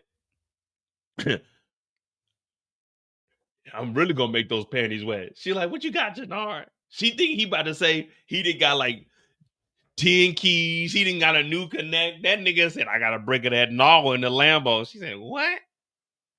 Panties weren't wet no more. Panties dry as hell. Panties so dry, you got to pull them apart. They making all kinds of noise. You know, y'all know what I'm talking about. You know, when they get a little soiled, I won't say soiled, but they get a little DJ. She panties ain't wet no more. Jenard's like, I got to break of that fentanyl. She said, oh, Lord, this nigga on that shit again. She said, this nigga Jenard on that shit again. He like, I'm really gonna make them panties wet. She said, oh, what you got, Jenard? You got a new connect. You done met Che? Hell no, I got a brick of that no. The first thing she do is look at them goddamn arms.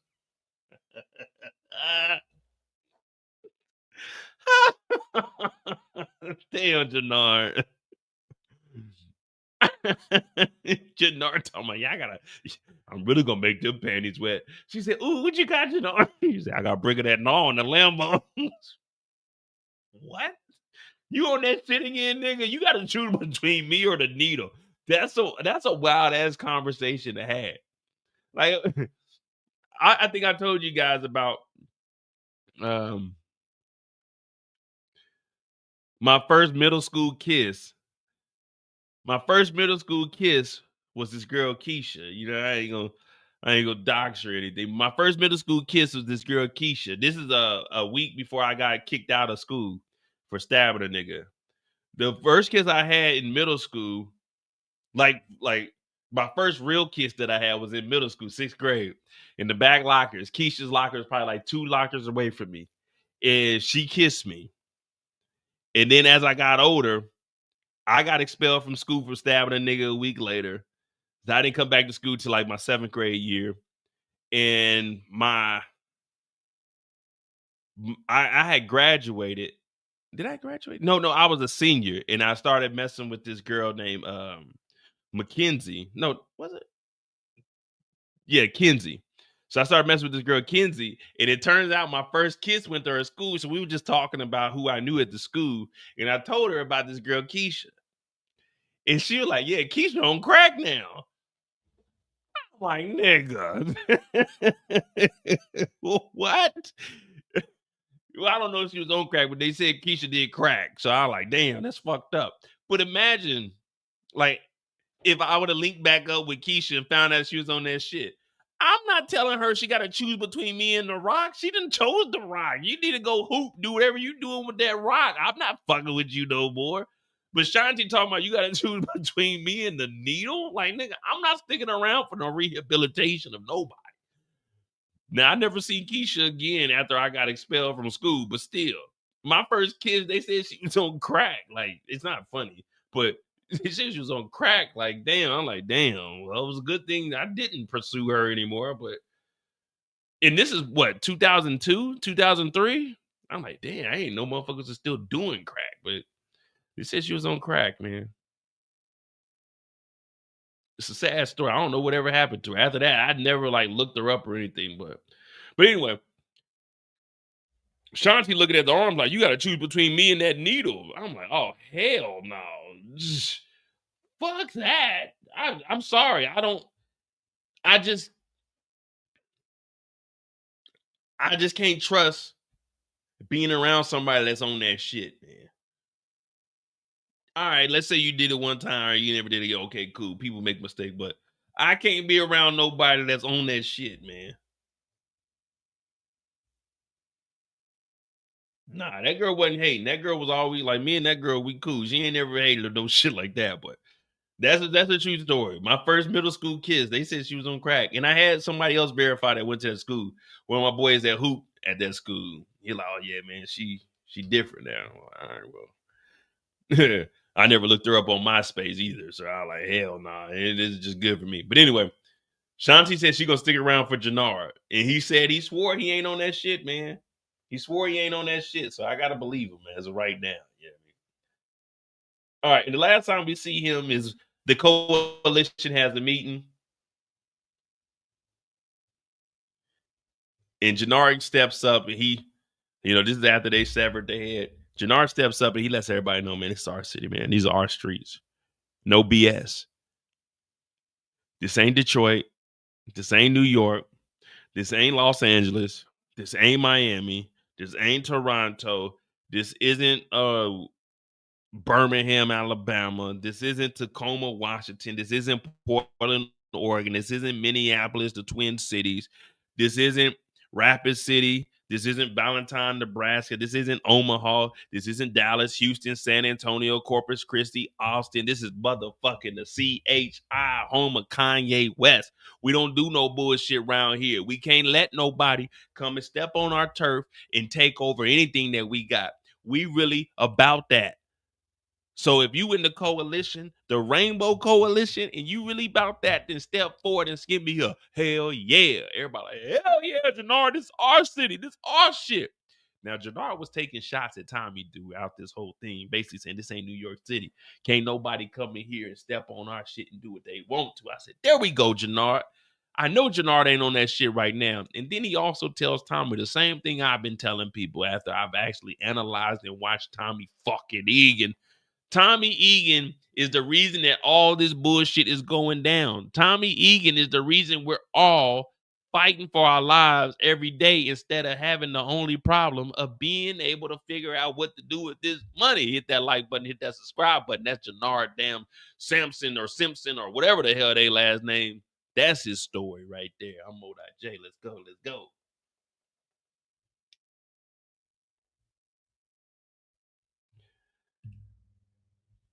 All right.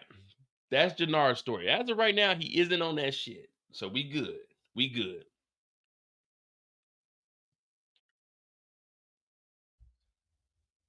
Very specific. Very, very, very specific. This ain't New York City. I said, damn, he going straight at Tommy, ain't he? He going straight at Tommy. All right. Hit that like button, hit that subscribe button. That's Jenard's story. He did take a shot at Tommy. So we can't knock him. We cannot knock him.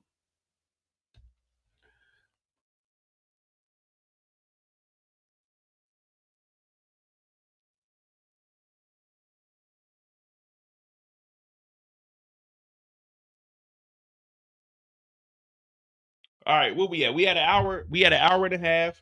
We got Diamond story, Tommy story, Vic, and Stacy. Oh, I'm gonna probably, you know what? In between Tommy and Vic, I might, because we didn't talk about Shanti and Claudia. I forgot about Claudia's story, so we'll probably put we'll do Vic. We'll do Vic, Claudia, Stacy. Yeah, we'll do Vic, Claudia, Stacy. Because I forgot that Claudia and Shanti actually have a storyline amongst themselves. So all right, yeah, we'll do that, or we'll do Shanti and them last. It don't matter.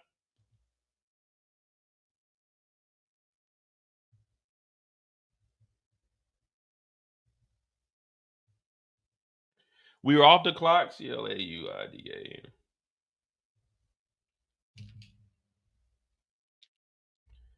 Let me ask you guys this: for when I do the breakdowns of the trailers, those are only about 8 to 10 minutes long. Are you guys okay with the recaps being like 15, 20 minutes long? Or you guys want the recaps to be shorter? Because I can do a recap in like 8 minutes. Are you guys okay with, because the recaps, I tend to do every single scene, and there's about 30 scenes in a movie, well, in an episode. There's about 30 scenes in an episode. Typically 31 to like 30 to 32 scenes. So I try to break down like every single scene. So I don't know, and I dropped the recaps on Saturday. So I don't know if you guys want the longer form. Cause I just do the trailers for about 8 minutes, 7 to 8 minutes, maybe 10 minutes, maybe.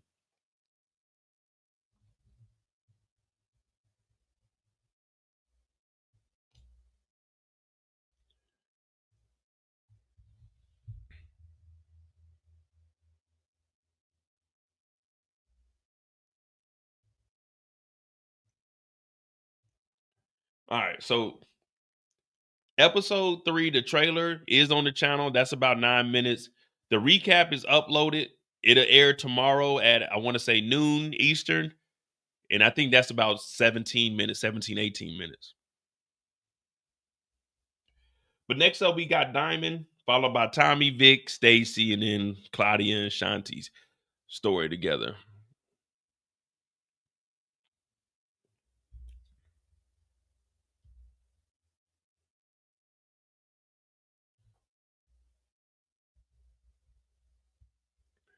Y'all good on time? I know y'all at work. Y'all got responsibilities. I ain't got. I'm just out here. We off the clock right now. We got Diamond's story. I'm trying to think. What did Diamond do this week?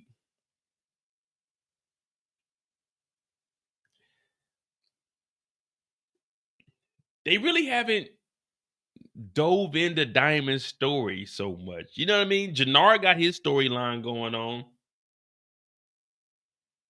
Diamond is really, I don't know, man.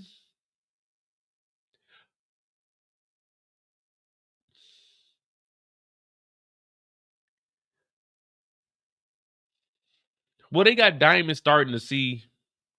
Diamond is doing the hallucinating thing. He don't really, I don't know, man. Diamond, yeah. Diamond got to put in a little bit of work, man. D-Mac passing Diamond up. D-Mac is passing Diamond up, man.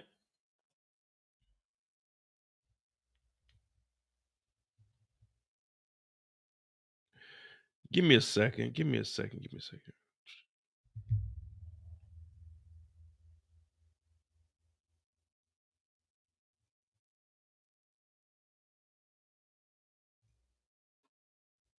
Diamond's getting manipulated too. Hell yeah. Well, the thing about Diamond, he's letting his brother dictate what he has to do. But it's kind of good because if you look at it, Jenard is actually putting a battery in Diamond's back, and Diamond's finally stepping up to Tommy. We got to give Diamond a little bit of credit now. Diamond is stepping up to Tommy. He's barking back a little bit. It isn't what you would expect, just a little more, but we gotta just step by step, day by day. You know what I mean? We kind of getting there. I won't say that he doesn't have the confidence because we do see Diamond tripping out during these flashbacks. So with him having a flashback of when he killed Bennigan was the first guy. What was the other cop? The PO? The last one that he had? He was with Tommy the whole time besides when Jenard came over.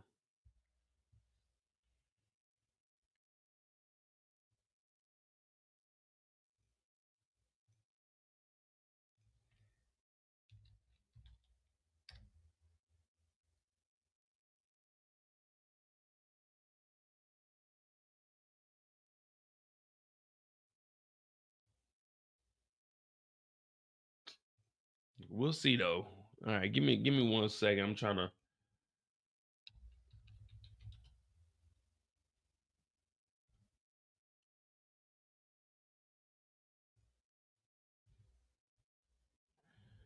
Trying to see something.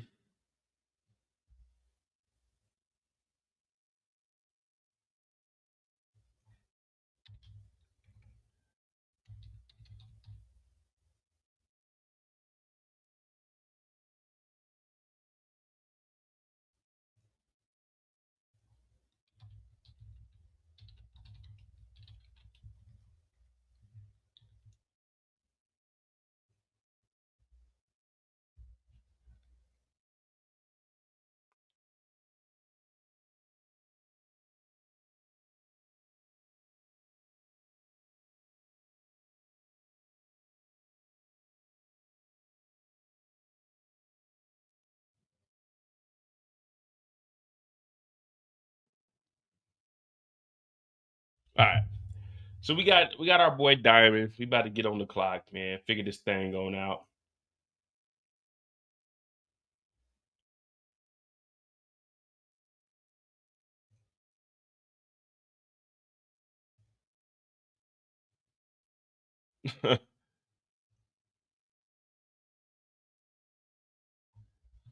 Oh, shit.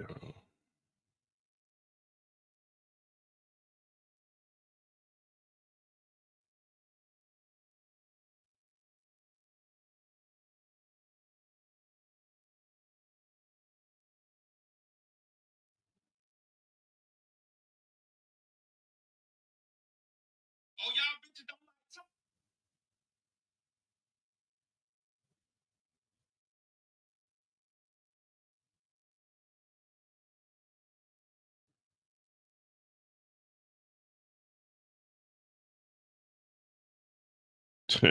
All right, we got Jenard, Diamond. Let me see. The first, Jenard, him and Diamond, they talked in the basement. He was hallucinating. So Diamond was manhandling Vic.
I tried to send I sent the link to Brillo. We're gonna see if Brillo's gonna get on here.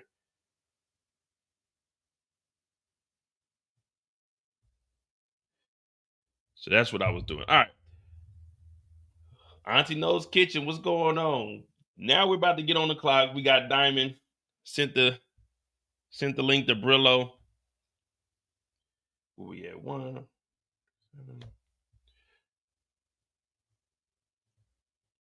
Diamond's story is quick though.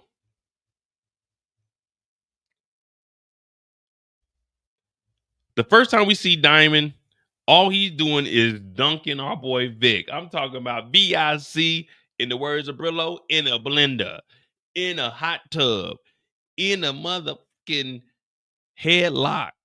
Tommy talking bad to him. He up under the water. Diamond ain't saying much. I'm talking about torture. Torture. This ain't even fair what they doing to him. And you know, Diamond, what, about 6'4", 245, solid.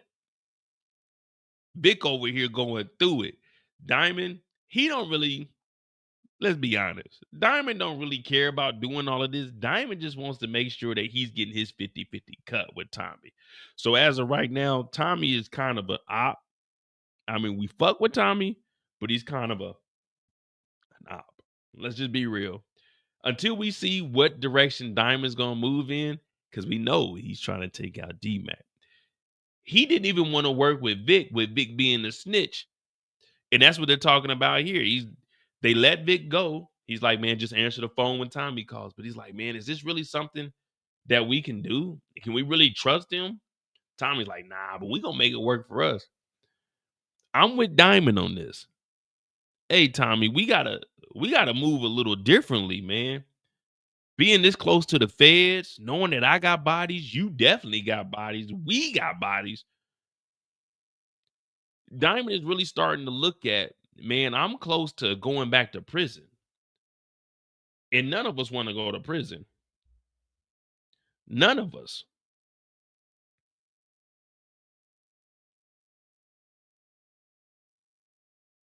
Nobody. So yeah, we're torturing Vic, but what are we getting out of Vic? And Tommy's like, we'll be all right. You know how Tommy is, nonchalant about everything. So Diamond is asking all of the questions. All right, look, what are we doing? What about the Albanians? You messing with Mireya still? What's going on? Yeah, I promised that I wouldn't kill him, but hold on, I got a text message. We need to go. Diamond is how I'm sitting here trying to figure out what happened in this scene. And remember, that's how Diamond is sitting here. Like, what the hell are we even doing anymore? We're torturing him, but now you're talking about Mireya said you can't take out Miguel, but she didn't say we couldn't take out hurt his operation. It's like, what are you talking about, Tommy? So they end up going over to the warehouse. And Jenard, he's like, you need to step up to Tommy. You can't be letting Tommy do whatever Tommy want to do. So it's kind of like Diamond is like, all right, I'm going to stand up for myself, but I don't really want to cross that line because I don't know what Tommy is capable of. It's like, damn, Diamond, do something. I know I am your conscience. I'm on your side, Diamond, but tell Tommy, dog, nah, if you gonna make a move, then you go make that move. I don't need to be drug into all of this shit.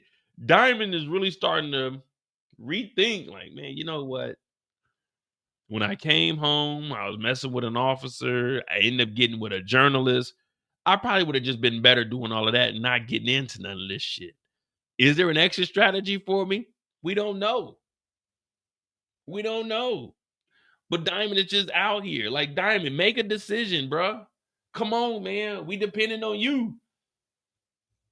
So they leave here and they go to Miguel's. They go to the warehouse. They tiptoeing around. We got 2 guards in here, ain't armed, just walking around having a normal conversation. Let's see what they got in their hand. Danger! Extremely flammable. Ready, safe. So it looked like they got some kerosene. The plan is, there is no plan. We're going to go in here, put some of this kerosene down on the ground, and we're just going to light this motherfucker on fire. Exactly. We're going to tiptoe around. Hopefully they don't hear us. Put this kerosene down, light it up, and we're going to get out of here. We're not going to steal no dope. We're not going to try to wrangle up no people. We're just going to put this kerosene down. Catch this motherfucker on fire. Tommy goes and hits the damn electricity. Diamond is pouring shit all over the ground. I'm like, all right, cool. What we gonna do? The 2 guys were, hey, you smell that? You smell that? Now remember, they said they were supposed to make this look like an accident. It's not gonna look like an accident with Tommy throwing the whole fucking lighter. It's not gonna look like an accident when they go over to the control panel and see that the wires was cut. They're gonna say, hey, the building burned down, but there's a lighter right here in the middle of the floor. Why is this here? But the plan goes how they wanted to. Woo! They catch this motherfucker on fire. They walk out of there. They got like 10 bricks. And it's, what is this, a kebab right here? What is this? They're making gyros. They catch the place on fire and they walk on out of that motherfucker smooth. Now, initially we thought that this was going to be like some drugs or something. It's just Tommy's toolkit. They brought a toolkit with them. Not just a pocket knife. Not like some pliers or anything. They brought a whole toolkit with them. Tommy had a whole toolkit that he went and bought from Lowe's. We shop at Home Depot every now and then, but if you want the higher quality stuff, you go to Lowe's. You get a better price at Home Depot, but you go to Lowe's, you want that higher quality. You know what I mean? You're going to pay a little pretty penny, but you go to Lowe's. But Home Depot got the better customer service. That's just me. That's just my personal opinion. Customer service is better at Home Depot. The prices are better, but it's higher quality over at Lowe's. And it's brighter at Lowe's, and it seems a little bit safer at Lowe's. When you walk down Home Depot, like shit can fall off the shelves on you, but that's neither here nor there. They blow the building up. Boom! I'm like, damn, here we go. Here we go.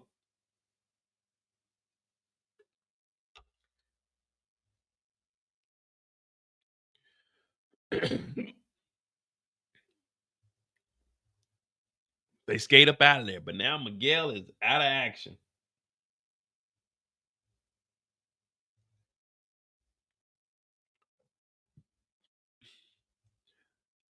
Next time we see Diamond is when he pulls up to the house, and this is after Bones got shot. Now, Diamond doesn't really do too much talking here. He basically just tells Jenard, you need to go and do what Tommy is telling him, and that's go find who the shooter was.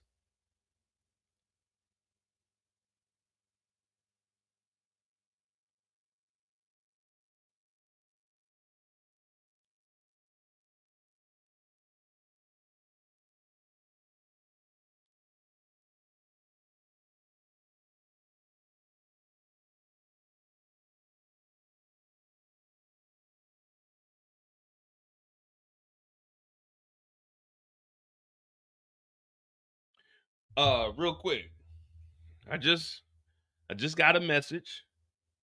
I'm not gonna tell you guys what episode or when, but yeah, we're gonna have a guest coming up in the next couple of weeks. We will have a guest for Power in the next couple of weeks.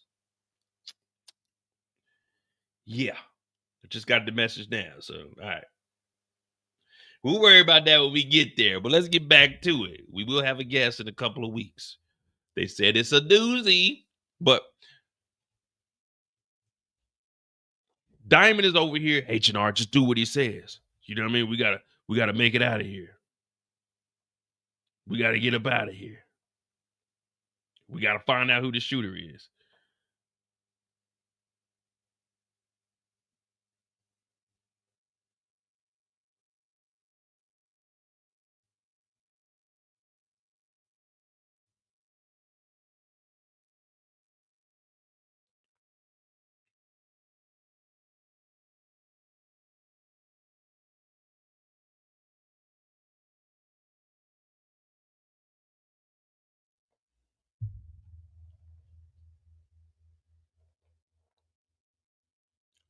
Do what he says, Jenard. Go find out who the shooter is.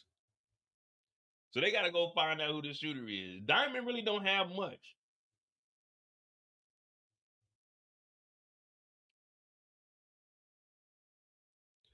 Diamond's at the barbershop, but he starts to trip out. Now I hope they don't continue to have like these flashbacks, but I understand what they're doing with Diamond. This is probably starting to show Diamond realizing that this isn't the game for him. Diamond has a second chance at life. And that's my take on all of this. When they show these flashbacks, it's mainly because it's like, all right, I don't need to be in the game. So maybe Diamond does turn over a new leaf and try to actually exit the game later on. I don't know.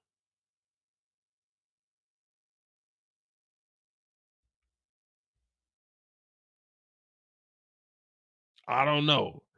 But it does appear that he's trying to get up out of here. And this is when his brother Jenard shows up.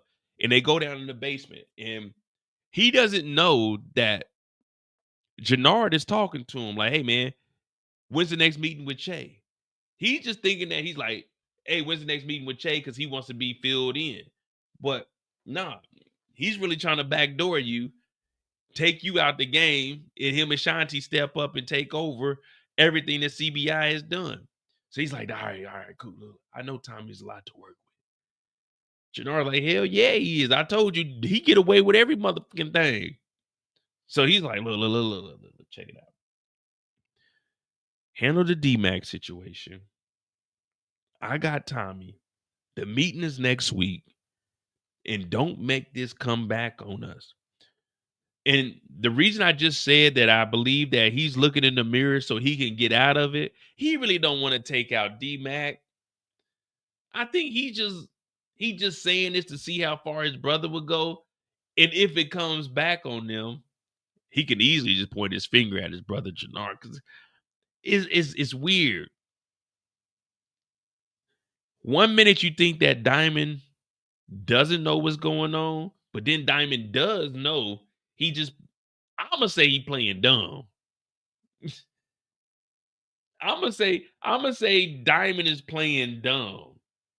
Cause when it comes to Tommy, he asks everything that Tommy is doing. Tommy's gonna make his own moves. There's no stopping him. James St. Patrick couldn't even control him. So if James St. Patrick couldn't control Tommy and Kanan couldn't control Tommy, we definitely can't expect Diamond to control Tommy. But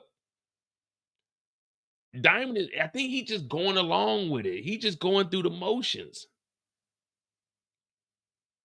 But I really think that little flashback was him thinking of, how can I get the fuck up out of here? If that's what you're going to do, then make sure it don't come back on us. You see what I'm saying? I think Diamond really knows what's going on. He just ain't going to be out front with it. He ain't going to be outspoken like his brother. He ain't like Tommy. He just sits back and analyzes. I'm trying to cut you some slack, Diamond. We on your side right now. But I think Diamond is just analyzing. All right, let me see how people are moving. Let me see if I can really trust Jenard. If Jenard really saying that he's back with me, then all right, let's see.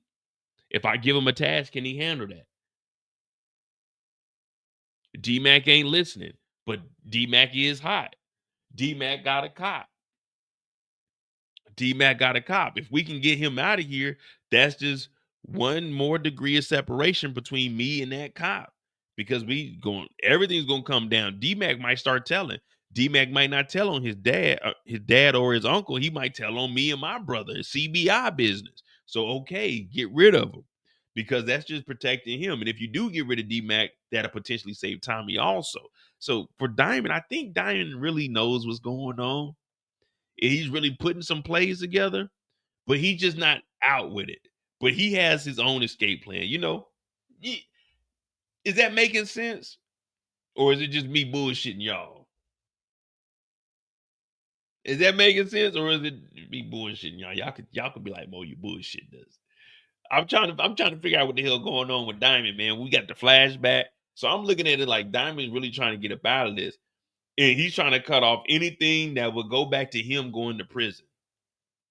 Get rid of D-Mac, because D-Mac might snitch. You see what I'm saying? What up, Ron? He said D-Mac, Diamond tripping. No, I'm not BSing. I'm thinking at this point,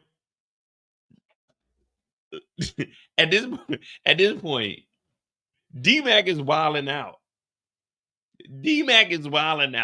Can we really trust D-Mac not to snitch? From what y'all seen from D-Mac, can we trust D-Mac not to snitch if the police come? Matter of fact, let me put that down. What is it, 2 hours? 202 D-Mac. Come on, guys. We looking at it from Diamond's perspective. D-Mac wilding out. D-Mac want to be back in the game. D-Mac called Mad Dog and he got a cop. Can we really trust D-Mac not to say anything? Y'all told me that James St. Patrick wouldn't snitch. Y'all told me Tariq St. Patrick wouldn't snitch. Y'all told me Tasha wouldn't snitch, and we seen all them niggas tell. Can we really trust D-Mac?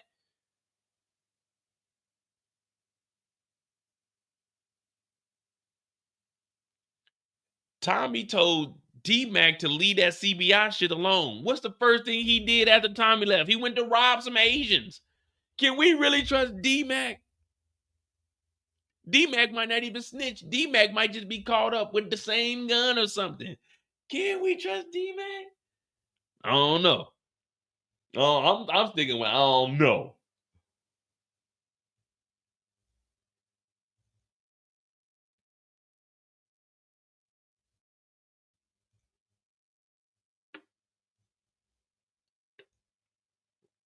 All in said Chicago don't snitch. Well, you do got a point there.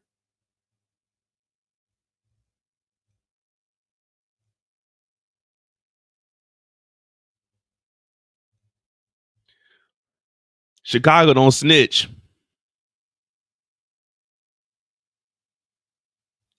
Chicago don't snitch.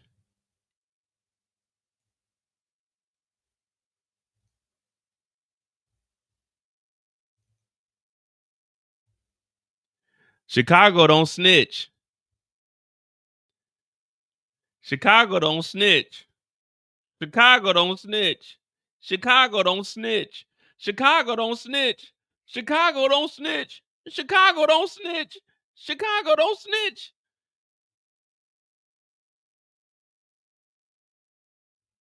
Chicago don't snitch.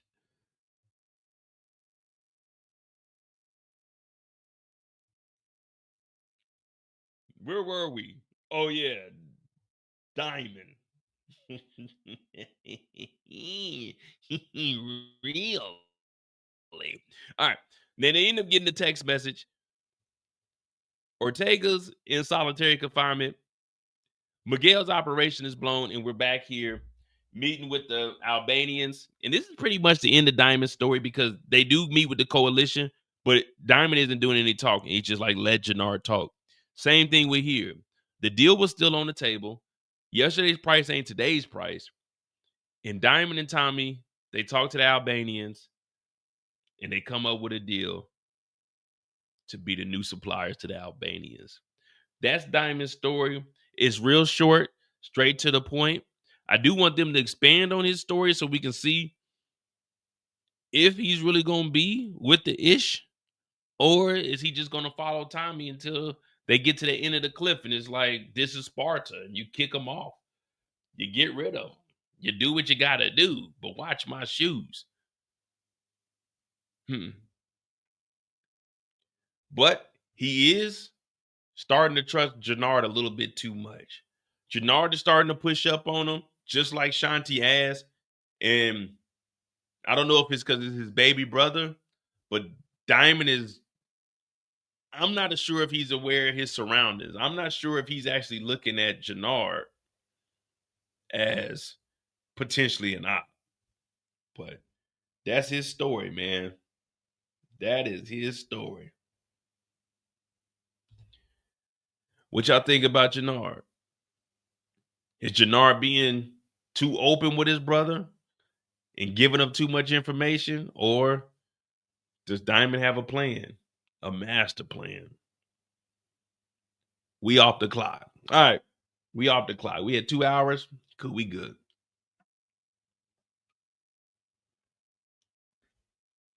Two hours. We got Tommy. We got Big. We got Stacy. We got Claudia. We off the clock right now. So whatever y'all want to talk about, we can. We good. Y'all ain't got nothing to do this weekend. If you at home right now listening to the soothing sounds of MOEDOTJ, then hit that subscribe button. Hit that like button.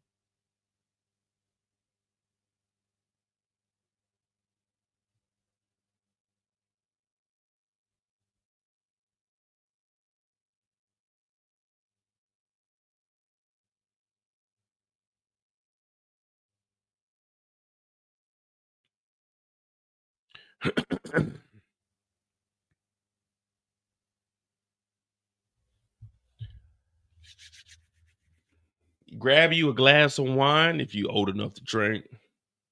Roll you up some of the stickiest of ickiest if you a smoker. And I'm talking about marijuana. I ain't talking about none of that fentanyl, none of that H, none of that cocaine, none of that crazy shit. But yeah, just sit back and enjoy. That's all. That's all. We took care of D-Mac's story, Jenard's story, Diamond. We got Tommy, Vic, Stacy, and Claudia. Claudia and Shanti's story are probably going to go together, or I might do Claudia and Vic. But then again, I might just do them individually because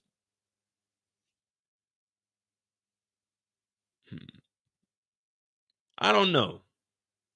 I might not do a Claudia story and just do a Vic and a Shanti story because her story overlaps with them. And all of hers are just behind the wall. You know what I mean?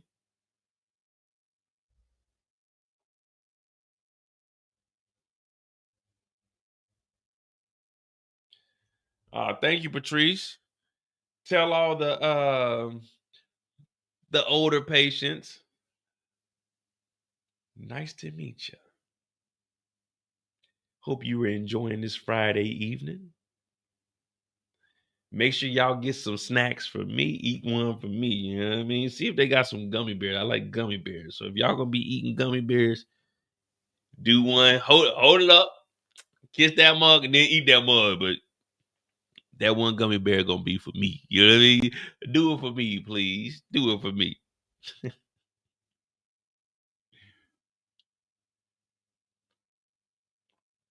And to the nurses, call me. Call me. To the nurses, do y'all know when these stretches, my lower back be acting up? You know, I got arthritis in my hip and in both my ankles. So if y'all got anything, you know what I mean? I got some ibuprofen and stuff whenever it flare up. But, you know, help me out. You know what I'm saying? Write me y'all can't write me a script. But, you know what I'm saying? Help me out. Help me out, man. You know what I mean? That's why you see I had to let the chair back a little bit. My hip acting a damn fool. I got to extend my leg. Yeah. All right. We got Diamond out the way. We got Tommy up next. I'm going to grab me another Truly. And then we're going to continue this thing. We got about 2 hours left, 2.5, maybe 3 hours. It just depends. I'm trying to get Brillo on the channel, but you know, Brillo is a very, very, very busy man at this time of the year.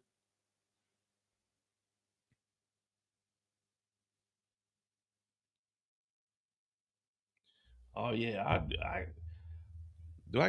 ain't got no perks. When I had that chest contusion back in May, man, it took me like 3-4 months to fully like recover. I'm good now, but yeah, they didn't give me no perkies. But all right, we got Tommy coming up next. So Tommy's story is going to be followed by Vic, Stacy, and Claudia / Shanti. You know what? We good. We good.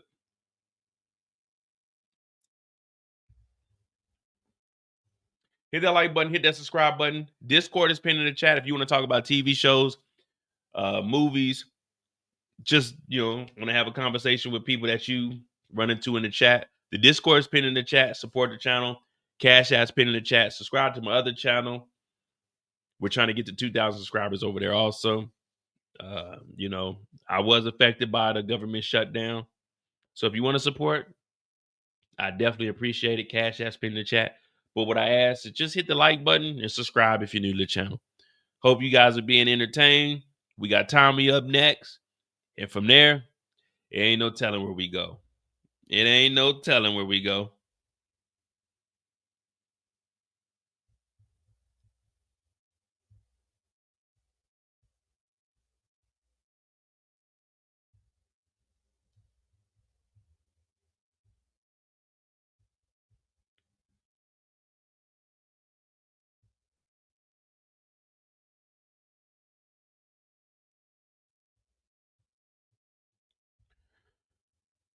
Oh, boy.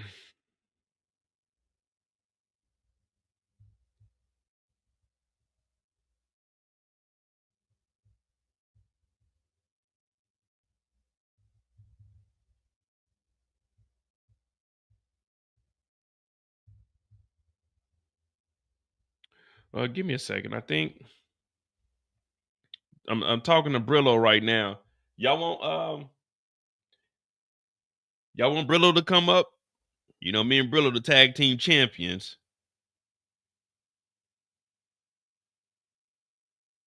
I'm about to see right now.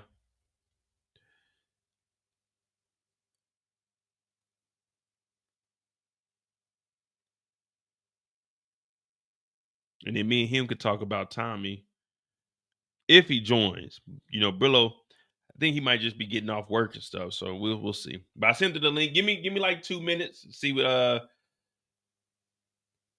my dog got to say.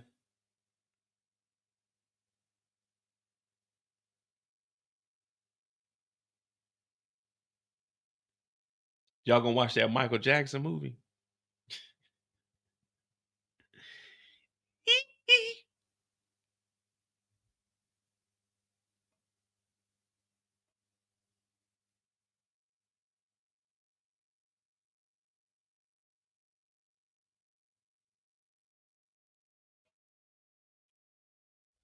That nigga Pokey Jenkins.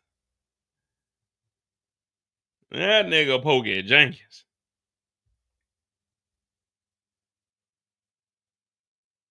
You know, I gotta ask y'all because y'all be getting mad at me and stuff. So I'm talking to Brillo right now because me and him were supposed to do a live together, but you know, I always got a a time slot for him. And since we right in the middle, we'll be all right. Because let's be real. Don't nobody care about Stacy Marks getting a divorce? Do you guys care about the Stacy Marks Bobby relationship at this point?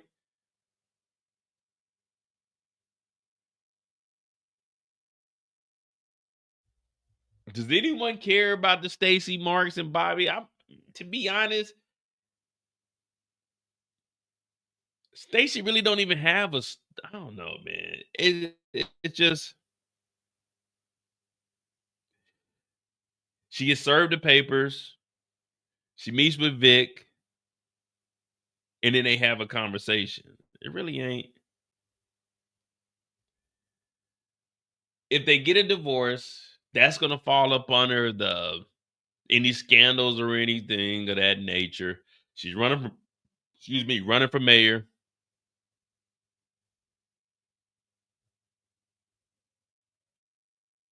All right. I'm gonna go grab me a drink. Brillo's gonna be on here in 5 minutes, and we're gonna talk about Tommy. So Brillo will be here. So I gotta get my shit together. Come on, Mo. Do, re, mi, fa, sol, la, ti, do. Come on, Mo. Get your shit together, man. Brillo about to get on here, man. It's been a while since me and Brillo done linked up since Raising Canaan. What was the last show we watched? Raising Canaan? BMF? No, we didn't do BMF. I think it was Raising Canaan. All right. I'm gonna be right back. We got 5 minutes. Brillo's gonna be on here, and then we're gonna talk about Tommy, and then we might. I don't know how much time Brillo got. You know, when me and Brillo get on here, I'm gonna let him do his little spiel before we even talk about Tommy. Let him tell y'all what he thinks about the episode. You know how we do. Get his perspective. If you guys don't know who Brillo the Big Review is, that's my brother. And the reason me and Brillo's relationship is what it is, when I first started YouTube, Brillo was like the first person to ever reach out to me and ask to collaborate. So when he reached out to me, I was like, damn, people are actually watching and messing with my so I like, damn, all right, bet. And ever since then, whenever Brillo, if I'm up, obviously because I'm over here, whenever he sends me a link, I try to join his lives. If he ever wants to join mine, he always will. That's the first person I ever collaborated with. So that's my boy, man. But give me a second. I'm gonna go grab me another drink, and we're gonna be back. Brillo's gonna be on here. Brillo can stream to his channel also. Make sure you subscribe to his channel. After this live, I'm gonna be on Brillo's. We probably go like 30 minutes over it, or I'll try to wrap it up right then. And you guys just tune back in, and we'll be on Brillo's. He does more of the panels. He also does debates that we used to do over there. I think we're gonna bring those back also, like on Saturday afternoons and things of that nature. But give me a second. I'm gonna go grab me a drink, and we're gonna be right back. Y'all good on time? I know y'all be BSing. Sometimes y'all be like, Mo, speed up, Mo. Come on, Mo. Get it done, Mo. Nah, I can't drink no water tonight. The government is open, guys. I'm going to get paid, hopefully. Hopefully. Maybe, maybe not. Who knows? You know, you never know. All right, I'll be right back though. What y'all think about real quick? What were y'all thoughts on Tommy banging on the door where they showed Tommy? They had Tommy knocking on that door trying to get the hell in there, didn't they?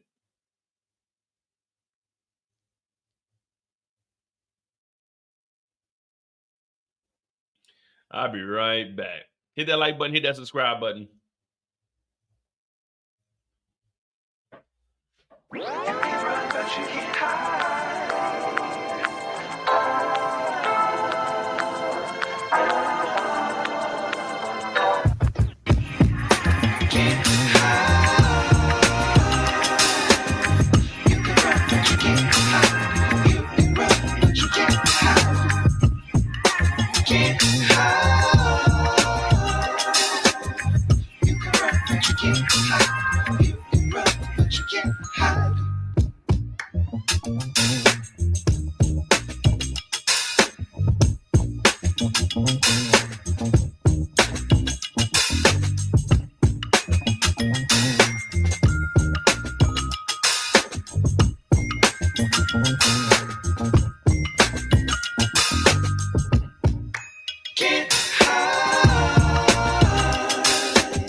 We right on time, guys. We got Brillo, the big review in the building, guys. If I had the Chicago Bulls theme song, that that's what I play for Brillo to come up here. I ain't got it, Brillo. I ain't got it. I got you next time, Brillo. I ain't got it. Hold on.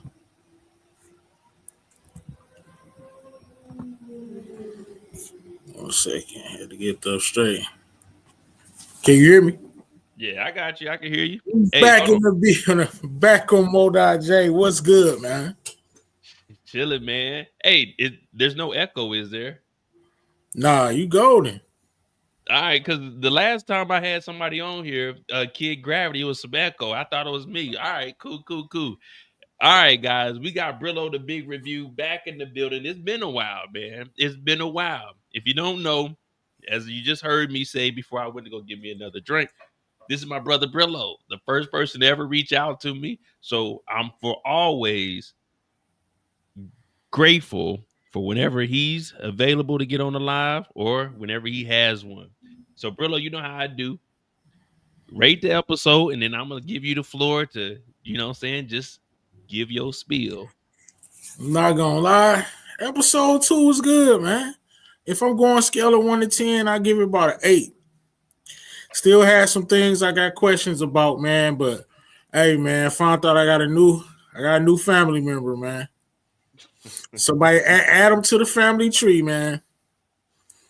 Young Dreadhead, man. See a problem, solve it. You know what I'm saying? My man had the strap on Uncle Tommy, solve it. Mad Dog wanna mess with Leon, solve it. They want him to sit in the house.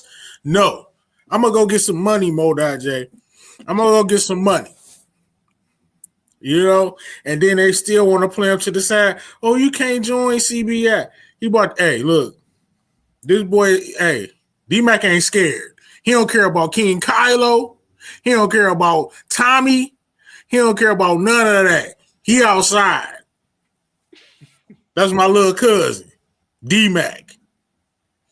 He outside. King Kylo. Nobody give a damn that you can't sleep. I can't sleep. Hey, insomnia. Because D-Mac ain't going nowhere. What are you talking about? Pookie Jenkins, appreciate it, man. Mo, what they talking about, man? D-Mac, that's the MVP for me, man. That's the highlight, and that is probably my favorite character right now, man. He ain't scared. He is not scared. And he went out and got some money, Mo.J. A lot of it. And he got some wheels, and he pulling up on Genesis, popping wheelies, pulling up on Genesis, hopping up. It took my grandson years to get some wheels. Hey, I D-Mac said out here in these streets. What you think D-Mac would have did to Kane? I said that. I said he ain't like Tariq, man. He pulled up on that bike. He different, man. He don't care nothing about none of that. Hey, look. If they think it's gonna be easy taking him out, nah. I was very impressed. And it seemed like his acting skills, the actor skills got a little better because I felt that when he said, I ain't cutting my, let me go, Unc. Brillo, I ain't cutting my dreads. In the live, I said, I ain't gonna lie to you. It's like D-Mac starting to carry. D-Mac starting to carry. I'm liking what I'm seeing from D-Mac. Mo, another surprise, man. That Detroit cartel, man. I thought they was gonna be like the Serbs. Hey, man, they walking shit down, hopping off the whip, making sure it's gone. They hit back on Tommy like that. Like quick. Oh, first hit didn't go. Oh, we spinning back. I enjoyed episode 2, man. It was a lot better than episode 1 for sure. It definitely was. We went over D-Mac, Jenard, and Diamond. We were just getting into Tommy at this point. I'm really impressed with D-Mac, man. That before the season even started, I was like, I want to see D-Mac crash out because you know how I am. I'm like, man, D-Mac ain't like that. He got to prove to us that he's like that. He didn't hit the lick. He's showing that he's really capable of doing all of this. And it looks like he's going to be putting together his own little crew. You know what I mean? Right. Hey, man, everybody's sitting on their hands. They want them to wait and lay low. Jenard walked in there like, oh, this what lay low mean? Hey, they laughed at him last week because he was on Instagram. This week he got some money. I ain't see nobody else get no money in this episode but D-Mac. And he gave away a brick of fentanyl. I said he's the richest in Chicago right now. Jenard, hey, what'd he say? He pointed to that brick and said, Dad, don't forget that. Put it all in the bag and don't forget that. And then he gave it to Jenard on the love. Man, they should be embracing D-Mac, man. What are they talking about? They could pin the King Kylo thing on somebody else, man. Say it wasn't D-Mac. Say it was somebody else. Kylo locked up. He don't know. And that's my thing. The whole King Kylo, when we seen him last year, there was nothing that was scary about this guy that we're like, we gotta do what he say. Man, fuck him. You locked up. Exactly. Ain't nobody scared of King Kylo. Then Tommy want D-Mac to get a job. Are you stupid? He said the hell with that job. He gonna go work at KFC. Yeah, it's like, where's he gonna work at? First of all, you know how much trouble you can get into if they knew what you did. So you're gonna just have him working a public job where everybody can see him. Like, hey man, that may have been the kid that shot that cop. That may have been the dude that shot Mad Dog. Here's the thing, man. He's not scared. And listen, this is what the community I see in the chat. Auntie Snow Kitchen say, I'm tired of D-Mac. I get it. See, what we do in the community is we want these teenagers to act like seasoned drug. This is what you're supposed to be doing, making mistakes and doing stupid stuff. D-Mac was raised by the streets, bro. His father is JP, man. We haven't seen it. I'm hoping we got another famous situation. I'm hoping we get an off screen. I don't care. I don't never got to see him again. I ain't seen him in no picture or no preview or nothing. Hopefully he already gone and we just don't know about it. The Marcus sent you $5. Imagine if D-Mac crossed paths with the Marquez cartel. Hey, they better duck. You don't want to cross paths with D-Mac, man. he the big bad wolf around there, man.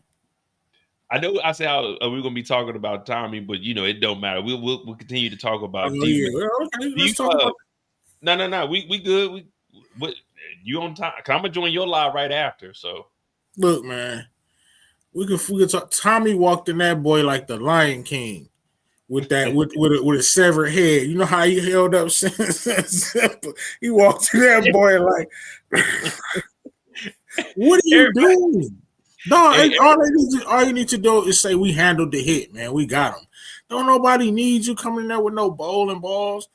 Yeah, there was no reason for him to bring the head back. Like, all right, like they had to do is say, yeah, I handled it. He in the ground. Same difference, bro. You come in there with a severed head, rolling it on the ground, thinking you big boss man. And then another thing, he got to chill on Jenard, man. What is his issue with Jenard? Okay, you thought Jenard was snitching. It wasn't him. What is the issue with Jenard? I don't know. I guess he just felt that Jenard went against him, so it's like I can't trust him at this point. But I don't know. That's Jenard's gang, man. We are not gonna forget that 15-year bid that Diamond did. And Tommy making a lot of mistakes. That Albanian thing, that's not gonna work out.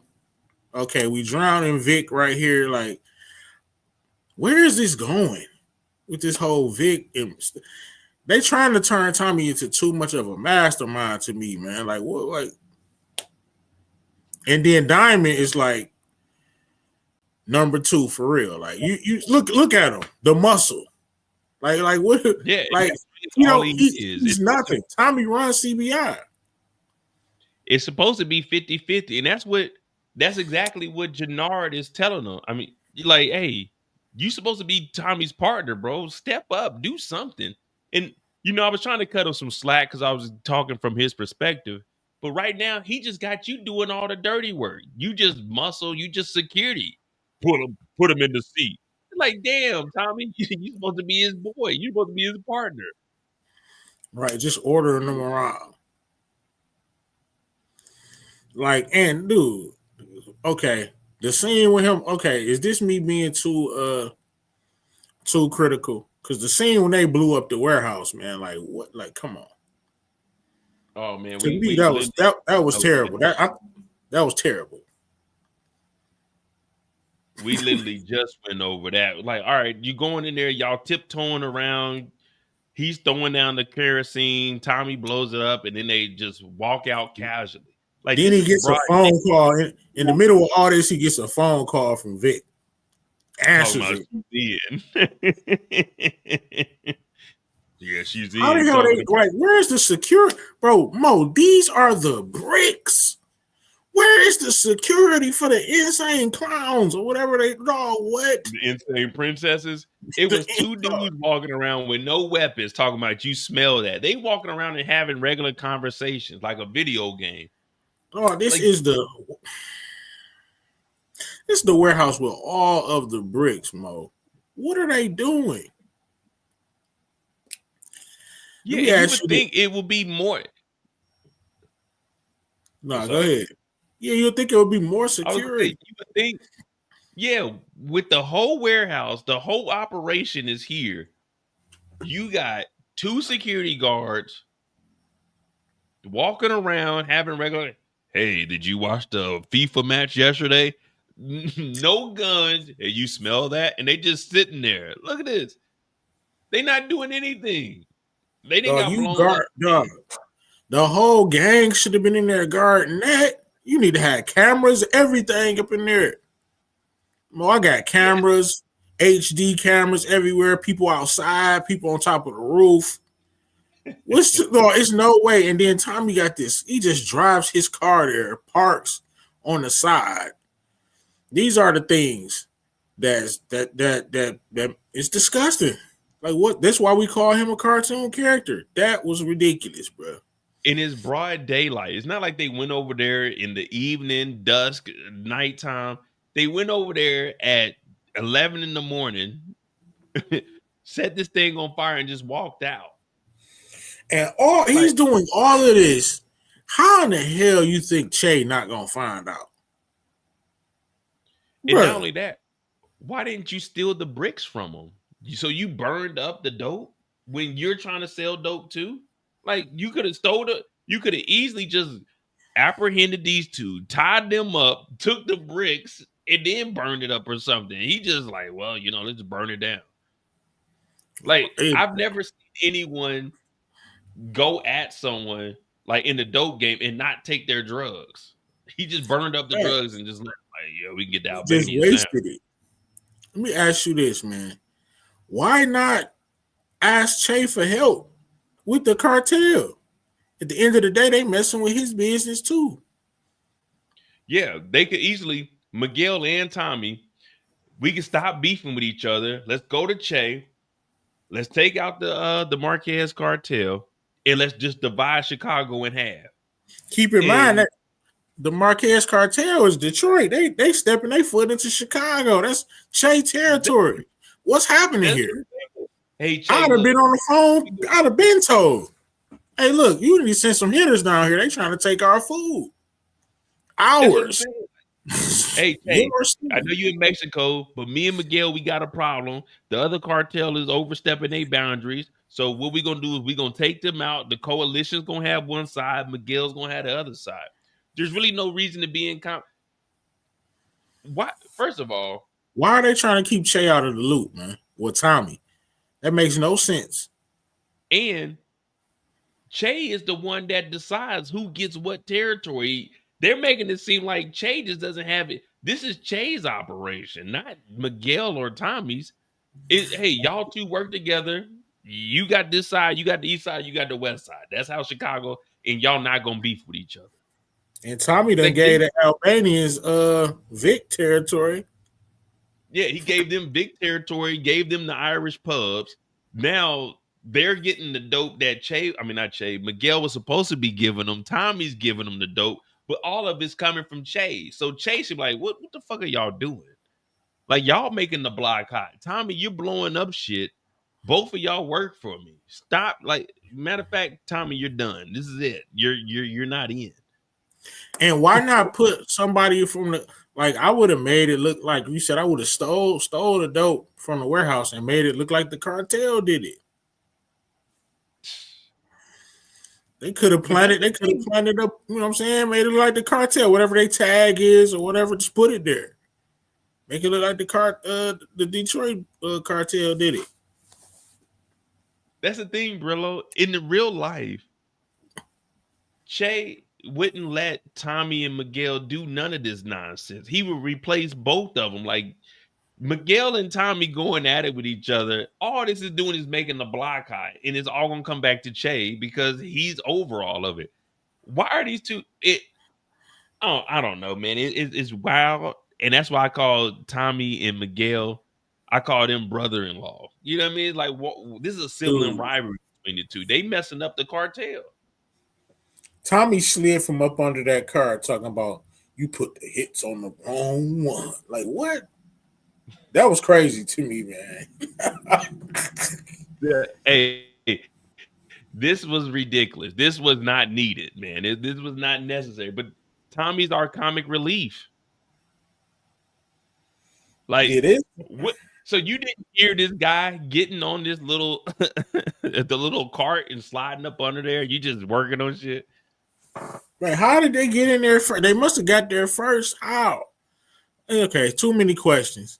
Sometimes I think I'll be too critical with Force, man, because another thing, man, with Claudia and Vic, when they was talking about Tommy sent Vic to go talk to Claudia, so they stopped recording jail calls? Hey, I said the same thing. They just talking over the phone. We moving. At least talking cold, man. Even in Raising Kanan, they talking cold, and this was the 90s. In my recap, Claudia and Elise, they on there talking about, yeah, we moving dope for Ortega. I need you to get the dope and go to talk to Shanti and put it in the clubs. I'm like, what the hell? So no one's listening to this? Even with King Kylo, whatever the hell you want to call it, the sleepy nigga. last week. They in the visitation room. I want this nigga dead. You got 1 week to get this nigga, or I'm coming after you. Like, nigga, where's the realism? Yeah, that's what I say, man. That's why I still gave it an 8 because of D-Mac. And Jenard carried the episode. Closer to my dreams. I want to see more than D-Mac.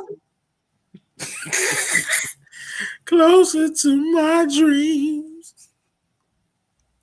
I want to see more of the D-Mac story and with Jenard. I like, I'm always joking around with Jenard. You know, we call him Junkie J, but Jenard. Hey man, I thought you might have got your wish, man, when he looked at that brick of the fence. Oh yeah, hell no, man. He started itching. He started scratching. I thought hey man, it's only a matter of time. Hey, remember, it's in the glove department. It's not like he got rid of it. Even Shanti knew once she heard fentanyl, it was over with. It was over with. They should be selling that. That's $20K. Big $20K. Now I don't know where they're gonna move it to, but right. Do you think that the Koreans gonna hit back? Because I think kind of Mark they might be kind of suspicious of Marshall, man. That's the only thing with that lick that D-Mac hit. Like, even though he hit, I think they might come back, but I don't know if they got enough time for that with the storyline and this and that. And see, that's what I said for D-Mac's story. The next lick, it probably won't be the Asian. It'll probably be what they seen on the phone. Because it's like, all right, we already invited Marshall in there. We got to automatically assume if a black guy comes in here and robs us and we got this one black guy, Marshall, in here, then we got to assume it was his boy. Because remember, he told him, you put it in the bag and you come outside with me. So I don't know if we're going to see how the hell Marshall get in there, man? Hey, I said the same. Like, who vouched for Marshall to even come in here? Like, this dude put down $20,000 worth of fentanyl.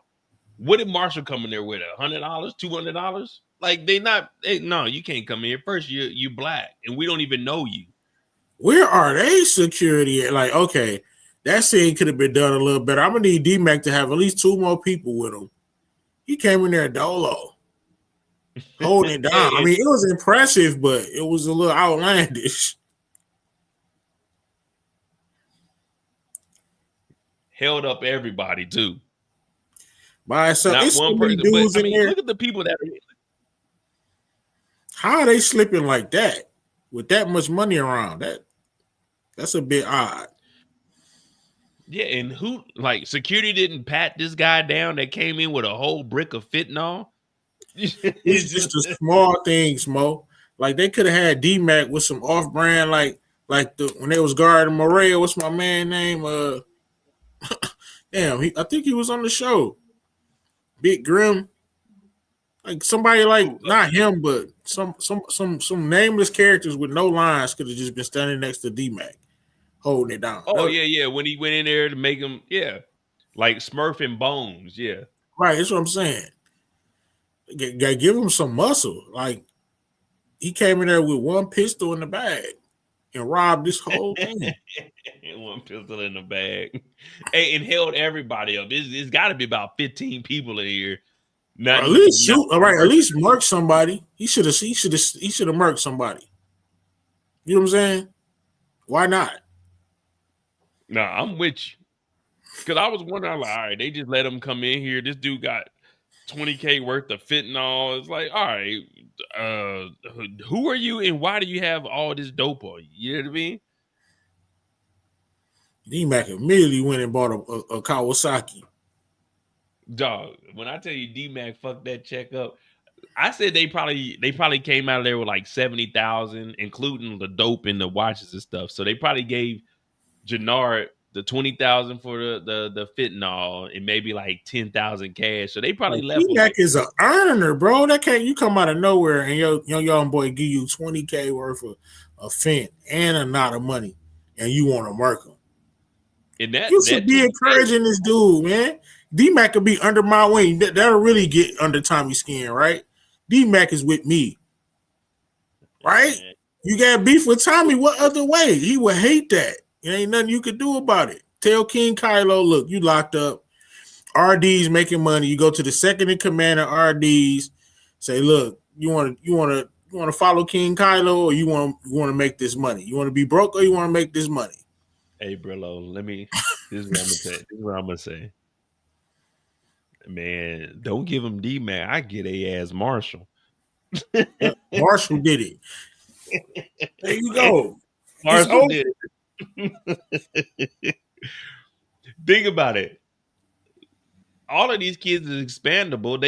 Because remember, the plan is let's hold on to D-Mac so King Kylo will take out Tommy and Diamond.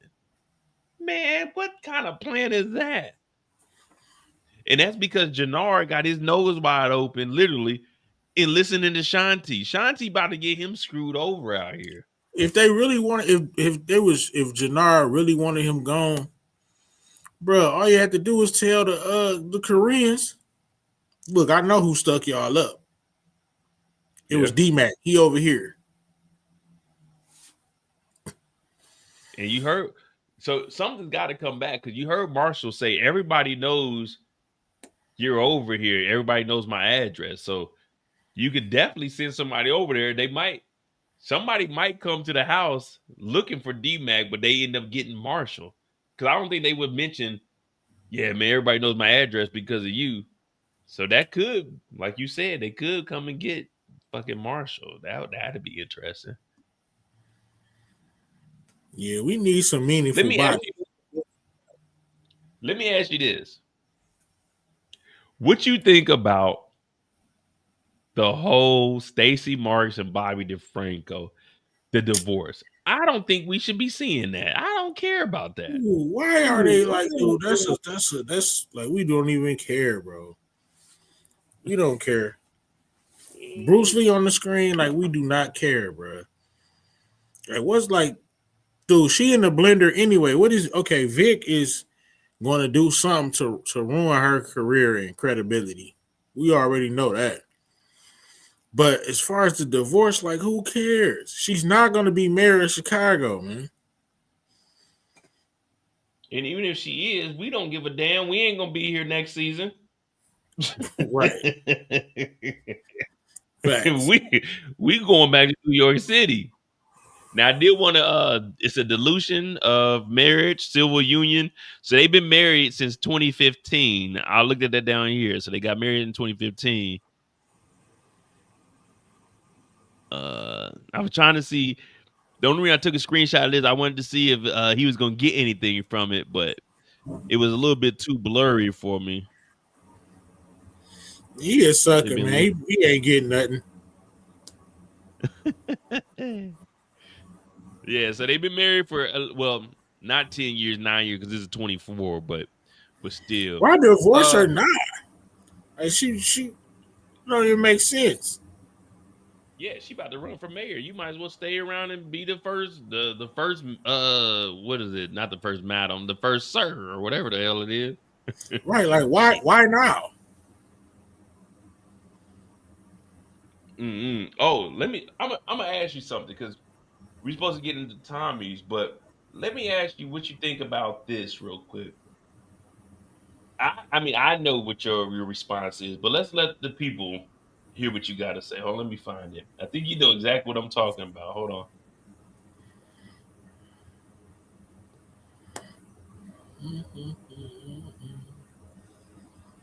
I like it. It was them finally addressing the timeline. JP said,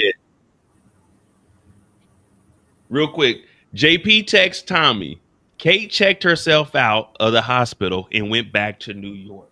Now, this whole situation, we know at one point in Ghost that Kate went back to New York City, and the Ring camera and the whole situation with Diana setting up Monet. So we do have, this is running concurrent. That's all they had to do. Exactly. I like it. That's all they had to do. They don't need to do nothing else. They already addressed it. Now, only thing that else they could do is another text to Diamond. I'm in New York. Yep. And I was thinking the same thing. If they're gonna make the timeline work so Tariq can get called at the end of the season, all right. We know one episode, it could even be a half episode. Tommy is gone. Or we just hear him say, it could hey, be a scene. Like it could be a quick text to Diamond in the middle. You know, there's about to be a war, and then Diamond, like, in the middle of the war, you gonna go to New York? You think he gonna tell Diamond why he going there? No, that's all. Like, this was a good way to do it. Yeah, and you can even do. We finally see JP. He goes over there. What do you mean she went up to New York? Tommy, she checked out the hospital. She went to New York. All right, well, I'm going to go to New York. And then, all right, that's it. We don't see Tommy the rest of the episode. He can come back the very next episode. You know what I mean? And we're good. Yeah. So I just wanted to get Brillo on the record so you guys can understand with me and Brillo. We kind of thinking the same. Of course, when it comes to these spinoffs, they already announced that the timelines aren't necessarily going to be in order and they aren't going to be following it. You got to think the OG Power was 10 years ago, 11 years ago. So it's not going to be perfectly aligned. So we got to put that behind us. But they're at least connecting the timeline for us and showing us, okay, we know that Tommy goes back. Right, they trying to connect it, which is cool. Yeah. I'm okay with it. So you got to go back and watch season 4. We know Tommy showed up, the Marshall situation with Tasha. So we do know that Tommy at least is going to go to New York at some point in here. Whether it's a half an episode or a whole episode, we know Tommy. And it needs to be early in the season. It needs to be like next episode. Yeah. Very next episode. We see him pull up on JP. They talk about it. He gets the hell out of here. And hell, we could even watch that. And at the end of the episode, Tommy's back in Chicago. And we are okay with that. it could really be a couple of scenes. Yeah. Like you said, like a half an episode. We can see him go talk to JP. Episode 3. As soon as it come on, JP, what do you mean Kate left? She went to New York City. Okay, cool. Well, I'm gonna go get her. Boom. By the end of the episode, or by half of the episode, Tommy then came back. All right, whatever happened, happened. You know, everybody. He goes and tells Diamond, "Hey, y'all need to lay low right now, man. The block is hot." And then, I bet he comes back. Shit, ain't no laying low now. Them Detroit boys just spent the block. Well, for Diamond, it is. They only spent the block for, well, because of course, I try not to jump ahead when we on this, but we do see in the trailer, Jenard looking up under there and he sees Chavo. So for him, he can lay low. I don't know. You think Detroit knows about the coalition, or they just attacking? Yeah, my man Marquez said I'm gonna get everybody in that coalition. When he was talking to Tommy on the burner phone in solitary. Oh yeah. I'm about to put belt to ass on this coalition. I just remember him. He was like, okay, yeah, you're right. Yeah, so he know. That's why he got hit. He hitting everybody. Hey man, Detroit might come through and annihilate the whole damn coalition, man. Ain't nobody safe, man. Hey, we taking over Chicago, man. Marquez cartel. Hey, we are not the Serbs, man. I don't know. They not the Serbs. I like how they keep spinning back. They might have y'all like the 4 Horsemen, though. Nah, 4 Horsemen ain't get on the board. These boys on the board. And they already popped that Mireya. I don't care nothing about none of that trying to have a pizza slice. Oh, this ain't like a $2 New York slice on a date. On a date with a pizza. Dude, this ain't a music video. You on a date, sun shining on the date, got a pizza slice folded. Man, this is pretty good. It ain't like a New York slice. Man, they riding on your goofy ass. Get the spitting at you on the ground. You okay? You okay? Your man over there bleeding. Brillo. They just sent 5 hitters at that nigga yesterday. They spinning right back. You gotta respect it. Even though they missed him, it's Tommy. Even though, you know what I'm saying, they got annihilated in the gym, bro. They spin right back. And they got on the board. Chavo. They murked like 4 or 5 people from the coalition and got out the car on and walked them down. Hey, Walked them down. Hey, bro, look at this. Look at this. This was the most confusing part to me ever. This what is this? Why are these y'all broke? outside like bums? Homeless. They look homeless. How y'all selling dope? Y'all look homeless. I was looking at it on my phone and I'm like, who the fuck are these dudes? Now rewind. I was like, wait a minute, that's Chavo and the crew. What are these dudes? They look homeless. Why y'all got a barrel fire? These niggas they got a barrel fire going, dog. Y'all living just sitting there drinking booze. Like we out, like, come on, man. Like we at the trailer park. Y'all supposed to be getting money. Like you was the main one talking about the cartel. He just came with a whole skull 60 hours ago talking like, dude, he the main one talking about the cartel. You gonna get us murked by the cartel. So you know how dangerous they is. You outside off a barrel fire like a hobo.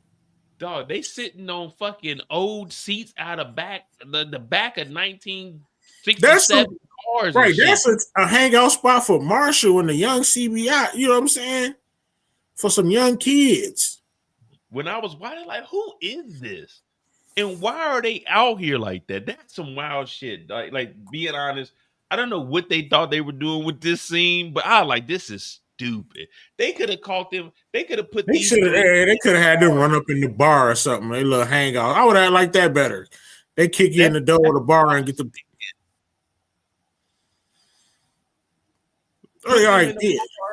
Or standing outside of a building or something. You could have them standing outside drinking, but out here in this field like bums.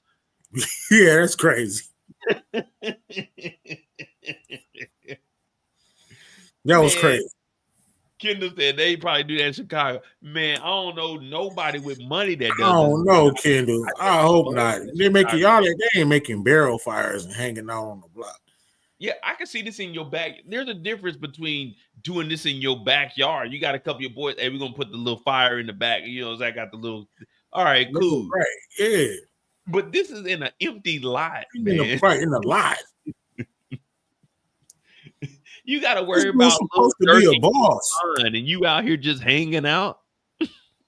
No, this dude supposed to be a boss, bro. Come on, man. Hey, that does make the coalition look weak as hell. Like, dog, you got some bums in the organization. Bums. Jenard talking about only problem we gonna have is how we gonna spend this money. Shut up, bro. Yeah, how you gonna pick these bodies up? Yeah, I promise you, I did not get this scene. I was like, wait, that's Chavo, the dude that just talking shit to Tommy, but he's hanging out like he ain't got no money, like he ain't part of the coalition. Why do they need Tommy, man? When they figure that out, they're gonna be, bro, they don't need Tommy. Chael just do business with Diamond and the coalition to move forward.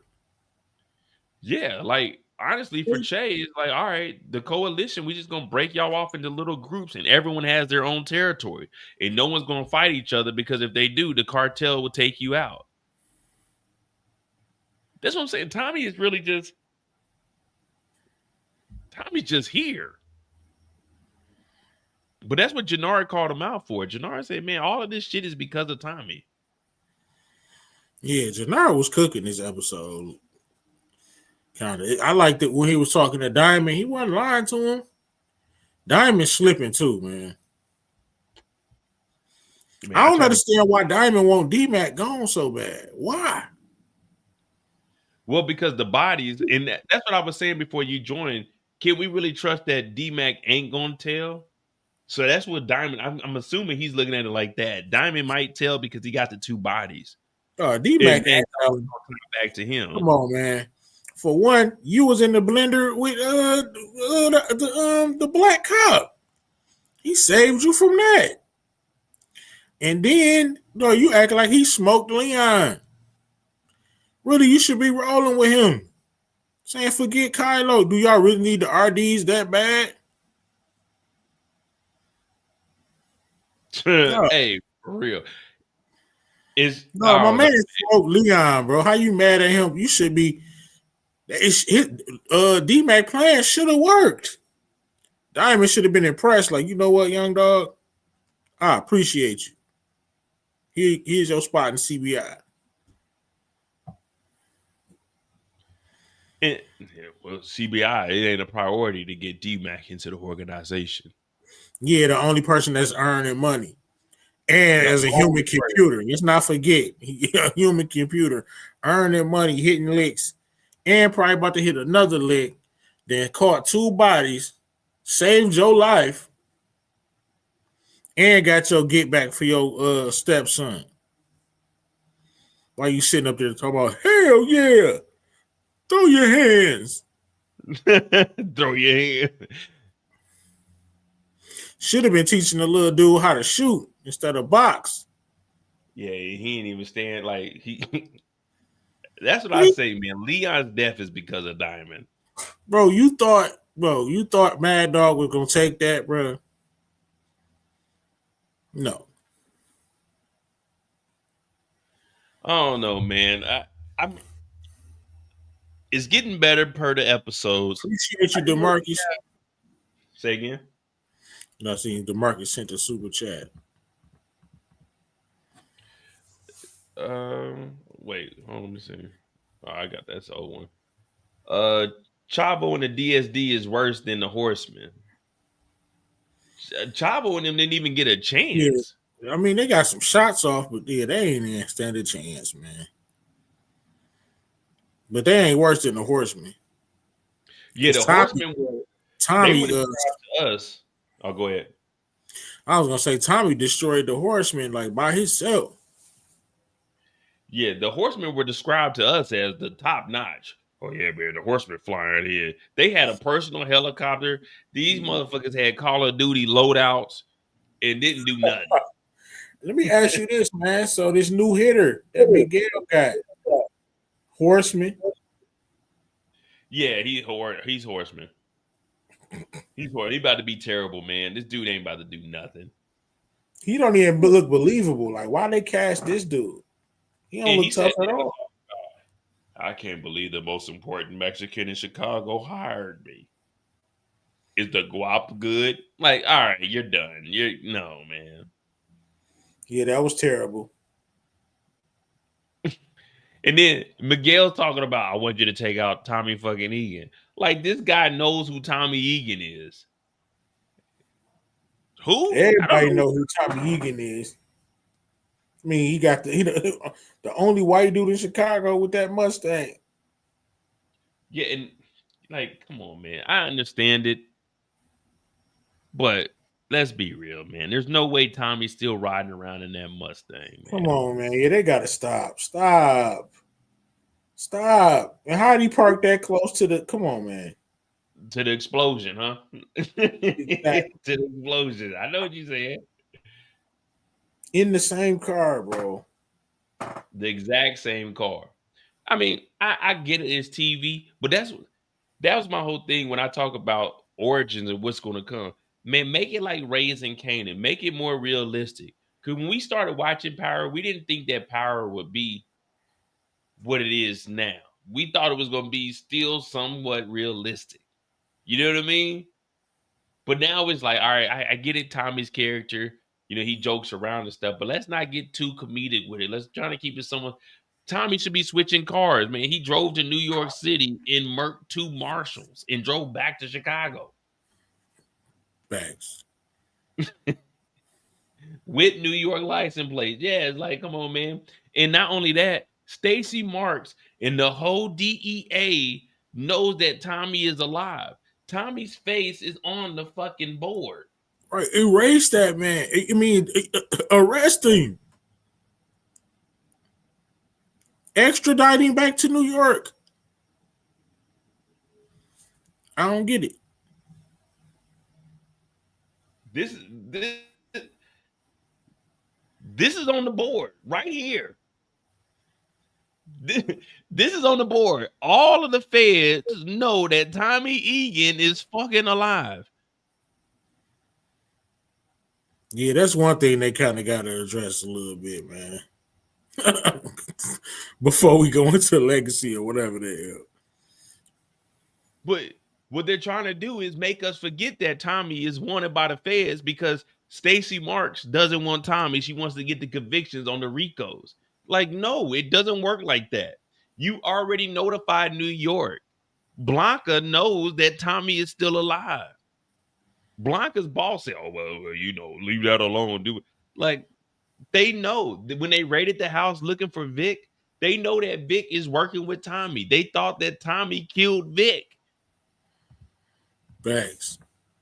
They got to do something about this, man. And not only that, you remember Stacy Marks and them had Tommy. They had him surrounded. There was like 10 agents out there. They know that Tommy is alive. They know where this nigga lives. Just get on the readers, the license plate readers, and just look for a 69 right. Navy Mustang. Right. He ain't get caught on no cameras or nothing. Hey, I'll be right back, bro. All right. Hold on 1 second. Guys, we're just pointing out, as my brother Brillo would say, we're pointing out the goofy. Now, of course, we know Tommy has the plot armor, but it's a lot. It's a lot going on here, man. And it's like, really?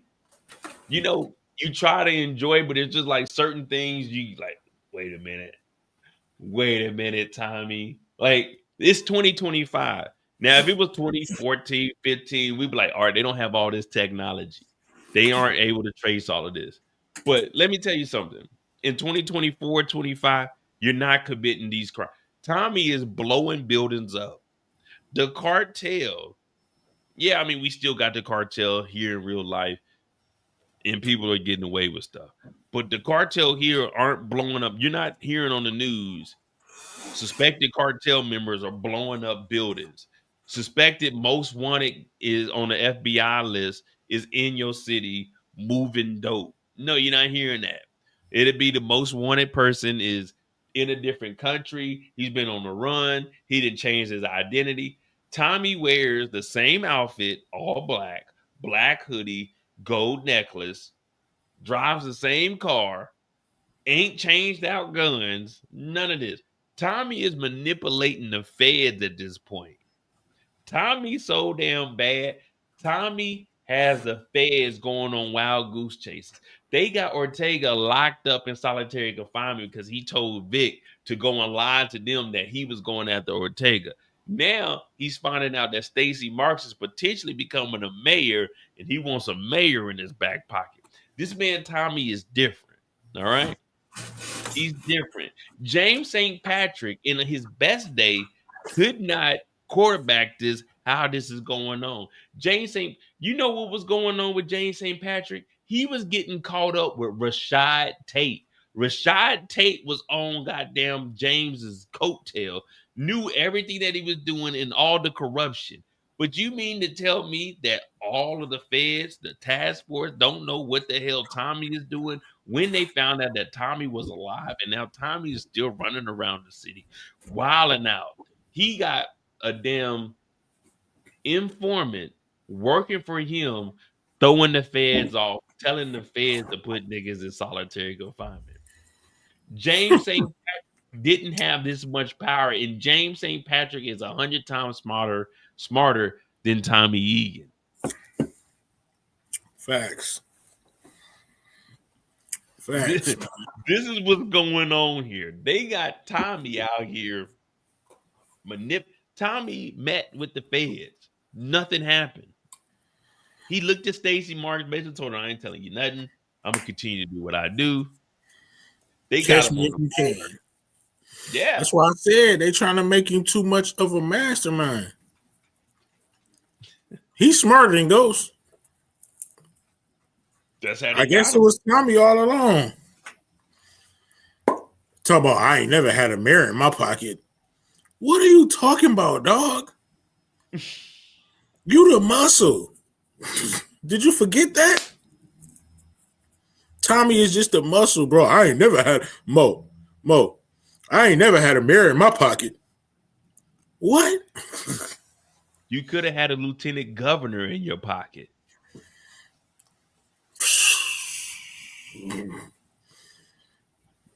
Kendall said, "Where's Ice? Ain't they in Chicago?" Well, let me tell you, Ice ain't looking for white folk. If Ice is in Chicago, they gonna go after Miguel, Mireya, goddamn Ortega. They not going after Tommy.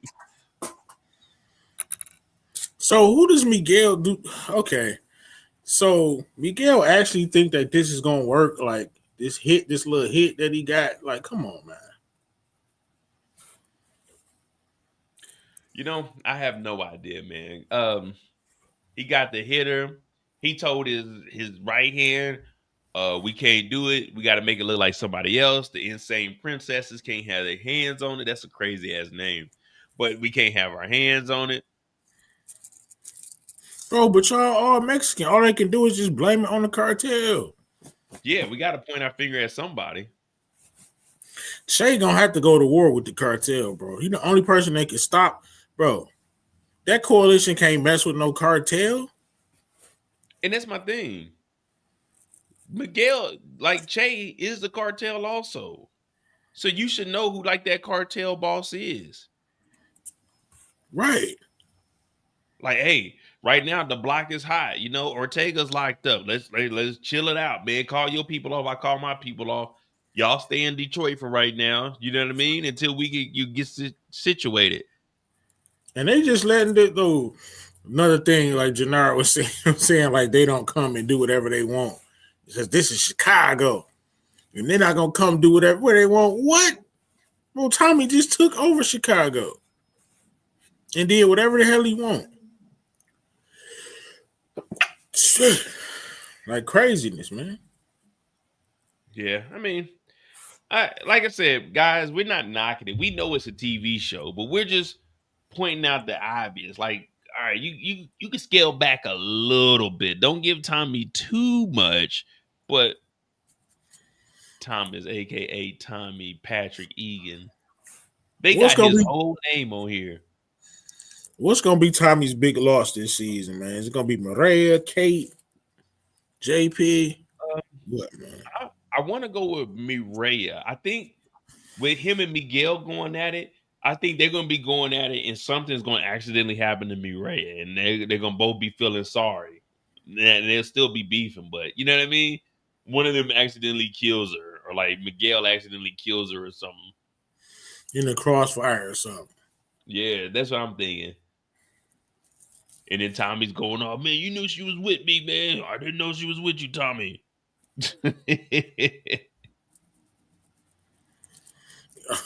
No, Tommy walking down the street and the car comes about to hit him and he just straight faced the car like, I'm Tommy Egan. Hey, when they pulled up and they just hopped out, a casual conversation. I know what you did, Tommy. You fucked up my whole operation. That was a major loss, though, man. Yeah, I mean, they only show you like lost your whole re-up, and you still got to pay, bro. Shay ain't trying to hear you got robbed. And that's the thing. I'm going to Che, man. This white boy on some wild shit, man. He done blew up the whole thing, man. Look, we need to get him out of here. I've known Chain longer than Tommy has. Look, Che, Tommy is fucking shit up. He done burned down the building. Police just came over there. They asking questions and stuff. We got to get rid of Tommy. Right, he just started the beef with the Marquez cartel. Hey, for real, you at this point, you got to throw Tommy under the bus. There's really nothing else we can do with Tommy. Why wouldn't you throw him under the bus? Why is he not thrown under the damn bus? That's ridiculous. People will be like, Miguel a snitch. He a snitch. What? Listen, if you work for somebody, that ain't snitching. This is we trying to keep the operation going. If Tommy is drawing all the attention to it, hey, we got to get rid of Tommy. Before Tommy came, this is our shit. Right. We got to cut this. Hey, this white guy is wilding out. This white guy has a head. He severed a man's head off. Like, this is what he's doing walking around the city. Tommy is making the block hot, Che. We got to get rid of this motherfucker. Facts. That's no difference than saying, hey, Che, man, the ops then came and shot at us. Tommy is basically the ops, man. We got to get rid of him, man. We got to get rid of him. No, it's not, DeMarcus. It's the cartel. It's not the police. I'm not getting into this with the community, bro. Oh, I am. If Tommy, if Miguel tell Che on Tommy, that ain't, you can only snitch to the police. That ain't no opinion. That's facts.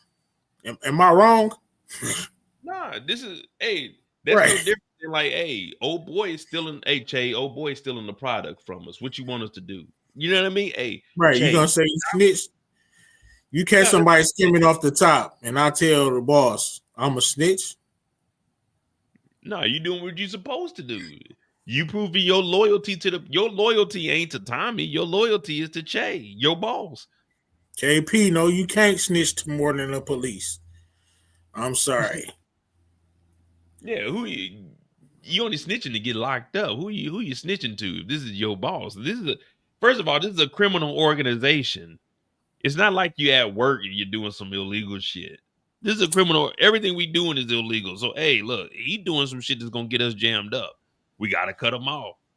Or murdered. Tommy is really doing way too much. Jenard was right, man. Everything like this is your fault. I'm talking about some take that base out. I want Jenard to fire on Tommy, bro. They got to scrap. Tommy talking too crazy to him, man. Fire on his ass, Jenard. I said Jenard should have slapped the hell out of Tommy, man. Yep. Tommy can't mess with Jenard on a well, he shouldn't be able to. This should be a good fight. They need to fight.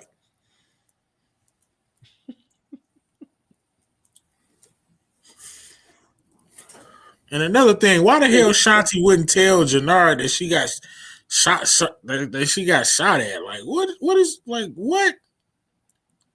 Hey, I would have been pissed. Like nothing happened. He's out eating pizza the very next day. She's hanging up heavy bags.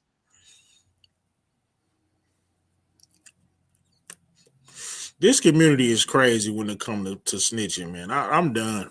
You got it, DeMarcus. DeMarcus talking about telling is telling. You got it, big dog. We just gonna have to agree to disagree.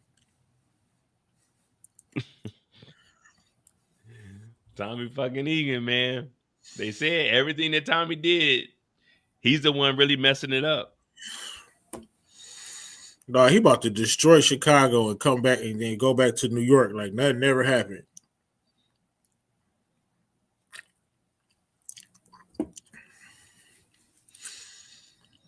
It's good though. I will say the good thing about Force is we always get action. So that is a positive though. You know, you ain't never got to worry about is there going to be some bodies dropping because they average 3 to 5 an episode. So that's always a good thing. Facts. But I need meaningful bodies, man. I need Marshall. I need a main character to go down, man. I think we'll get to there. I think it'll just take till mid-season. You don't want to knock off nobody too early.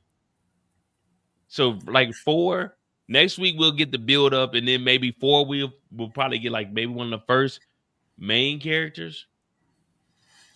Who do you think the first main character to go down? I was gonna say when I say main characters, I'm probably thinking maybe like an Elise or something, not anyone else, not no one like Marshall or somebody.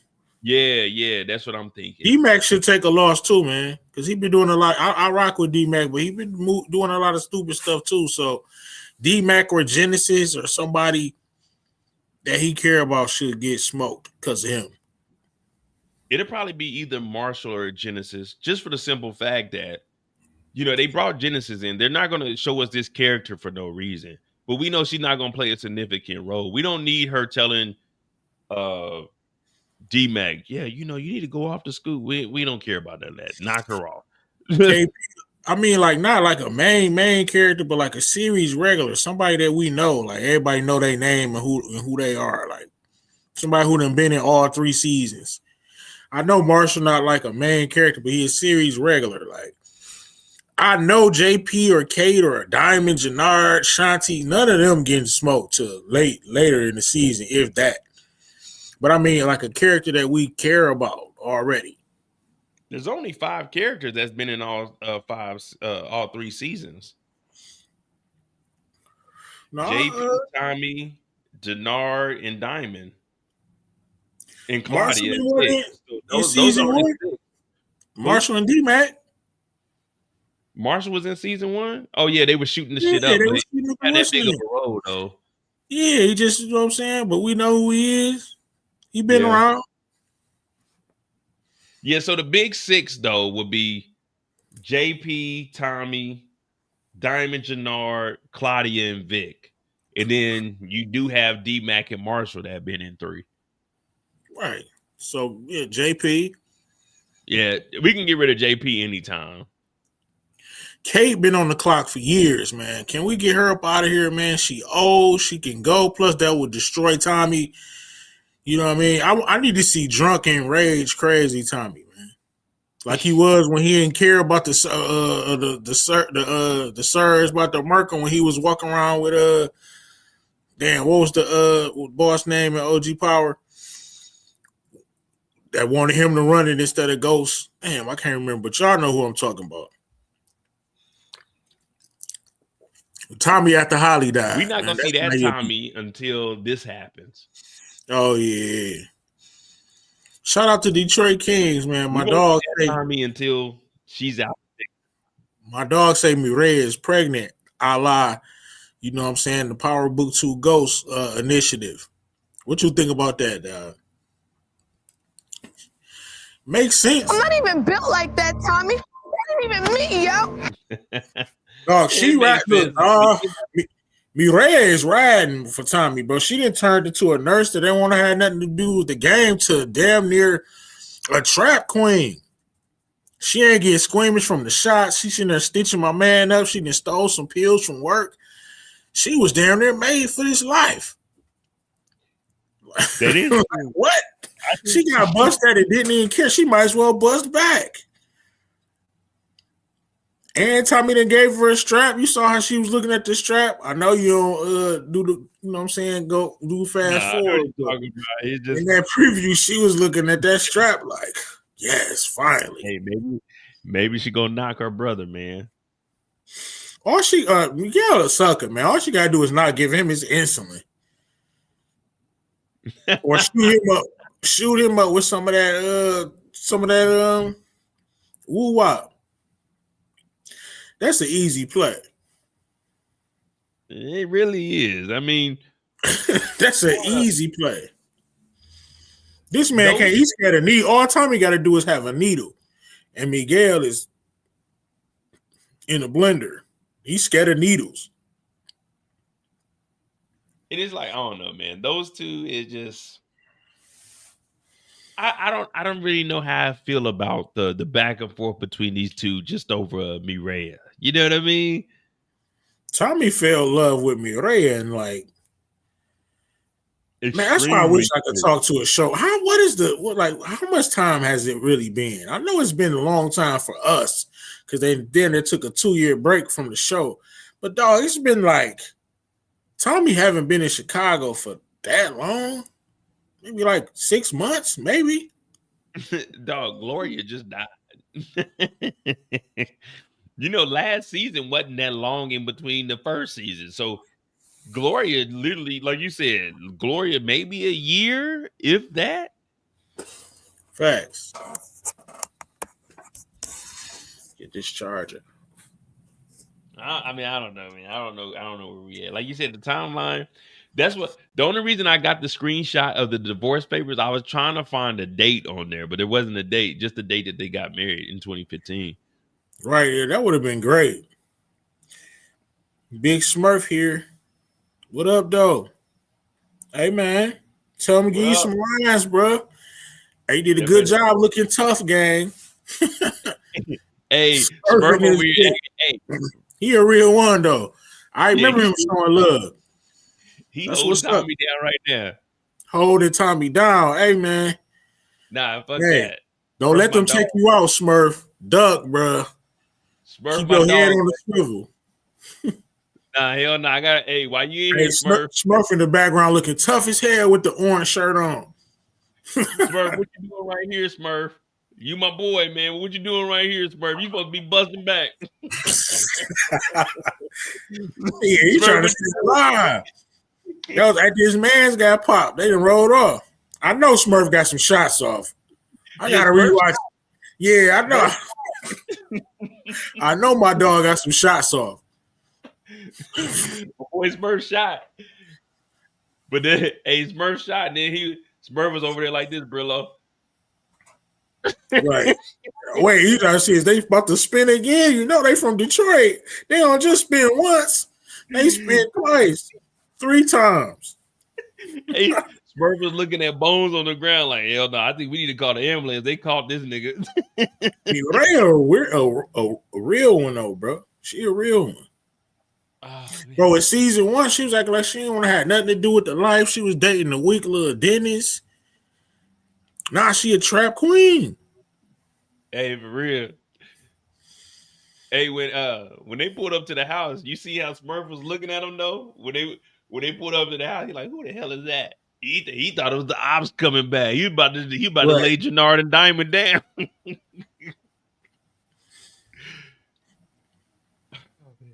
I'm just glad my man survived that explosion.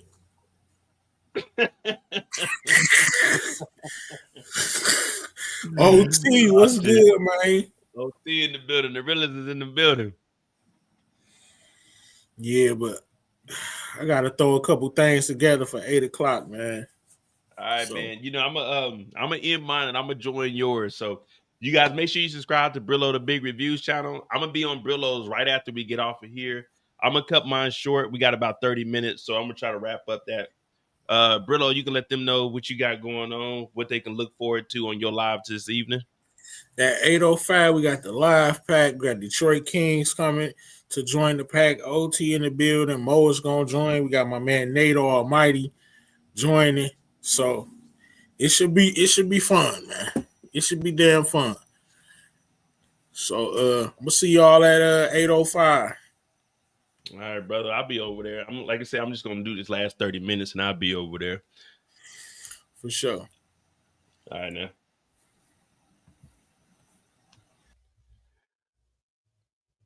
But man, Smurf said, I'm trying to stay alive. Don't forget, I just survived that fire. Hey, for real.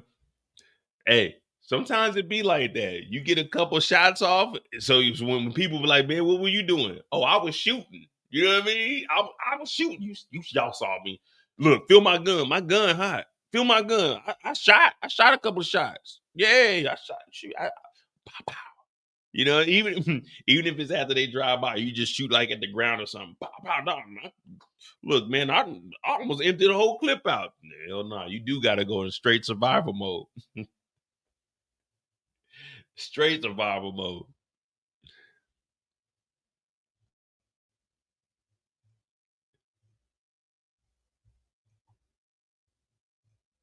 Hey, I will say, we got to give Smurf some credit, though, because he's seen the tattoo. So that right there, once Tommy heard, oh, yeah, Smurf seen the tattoo. It's the same one. The Marquez cartel. They didn't came after us again. So it's good. It's like, all right, you did your job.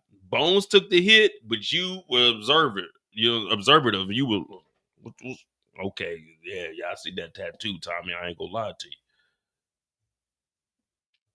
Hey, sometimes it be like that. Sometimes you got to do what you got to do to survive.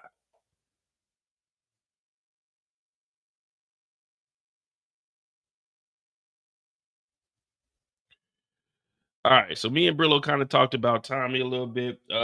We got the Vicks. I'm going to talk about Vic real quick, and then I'm going to get off and get ready to get on Brillo's channel. Let me see. I got to get Brillo out of here,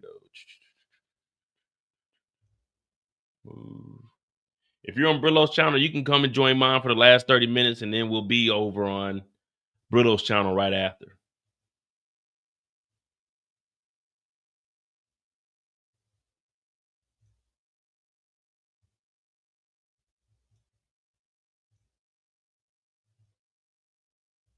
What's going on, Miss Renee?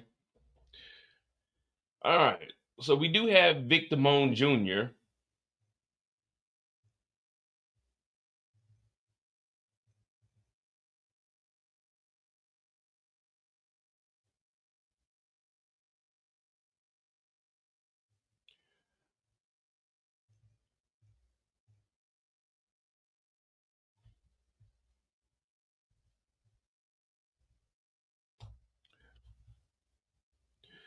All right. So Vic goes and actually pays his sister a visit. We know that he was tortured by Tommy. He's forced to tell everything that he knows. Vic goes and sees his sister. And at this point, the Flynn family, they all kinds of messed up. Claudia, we haven't got to the point where she's basically saying, I want to go ahead and snitch. But we know for sure that Vic is telling everything he knows. Now, he's working directly for Tommy. So whatever he's telling, sometimes it isn't going to be as credible as it should be. Now, while they're in here, the Flynn siblings, they're going at it. Because remember, Claudia is the oldest. She was supposed to be next in charge, but no one wanted the girl to be in charge. So Walter Flynn died on that hill, not having his daughter be in charge, even though he wanted her to. But, saying the old country wouldn't have allowed that. Now, Vic, he's like, I'm working for Tommy. She's like, what are you working for Tommy for? You're like, shit, I basically got to. You know what I mean? There ain't nothing I can do at this point. So for Claudia, she's trying to figure out how she can survive in this prison. So she's thinking her brother would help out, but these two collide the whole time. These two are never on the same page. They never have the same agenda. There's no goals that they both want to reach. And that's a good thing for us as spectators. We don't care. We want to see which one of y'all gonna get the hell up out of here. They got rid of Walter. We all love Walter Flynn. Walter Flynn was the best Flynn. Polly was a cool ass motherfucker too. But these two, you see, it's always the second generation. You got the mobsters that are doing their thing, that stick to a code, and the second generation is always the ones messing it up. See, when you grow up with a silver spoon, you don't understand or respect the game like you're supposed to. You think everything's supposed to be sweet and handed to you because that's what your parents were doing to you. Now, Claudia behind bars, Vic, he's a civil servant to Tommy and to the law. Shit, both of them fucked up in the game.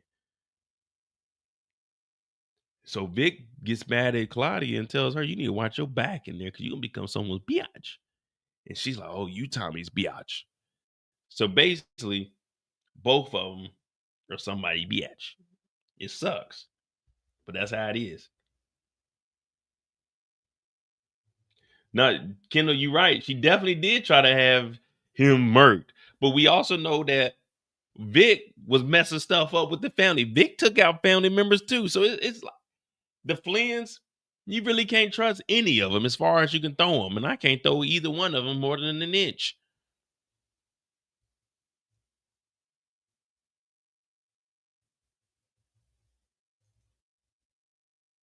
Stacy Marks ends up getting that divorce call. But divorce papers. Right after that, Claudia gives her a call. And Claudia's like, you know what? I'm ready to tell. I'm ready to tell it all. I'm ready to tell on Tommy. Whatever you got going on, the RICO charges, forget them charges. I got Tommy. Now, Stacy is already looking at it as, what do you mean you can give me Tommy?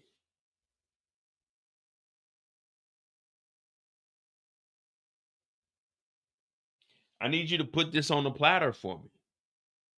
That's like me lying. If I'm going on a date, girl, I'm going to give you that lamb chop. We're going to go out. We're going to get that lobster and shrimp. I can tell you, I can get you whatever you want. T.I. had a song, you can have whatever you like. Yeah. Stacks on deck, Patron on ice. Yeah, I can tell you can get whatever you want. But that don't mean you're going to get whatever you want. And that's what's going on right now. Claudia's talking about, look, I got something better than them RICO charges. Them convictions you going after, listen to me, girl. I got something for you. Stacy like, I don't know about that. You telling me you can get me Tommy fucking Egan. Well, you're going to have to get me Tommy Egan, and then we'll worry about negotiating from there. No, it's not lying. I can, if we being honest, I can get you lobster. I can get you shrimp. I can get you lamb chops. I could do it. Will I? Probably not. Claudia is telling you, I can get you Tommy. Yeah, I can tell you that I can get you Tommy. But will you do it? Stacy Marks is here to make mayor. It's either U.S. attorney or mayor. Mayor, U.S. attorney. If I get mayor, I make more money and I'm an elected official. I'll be able to stay in the house. I won't have to pay rent for a couple years. Or if I stayed as U.S. attorney, I got to continue to get up and take people to court. I'm going to go for the mayor where all I have to do is get the convictions on you and Ortega because Mirkovich is gone. But all I got to do is get 2 convictions. Tommy, I got to go arrest Tommy. I got to bring Tommy in. I got to get the convictions. He might get extradited. No. I want to get mayor. So Stacy Marks is like, well, you have to do a little bit better than just telling me you can get me Tommy fucking Egan. Because Vic told me he can get me Tommy Egan. Oh, you didn't know your brother was a snitch? But she don't tell her none of that. But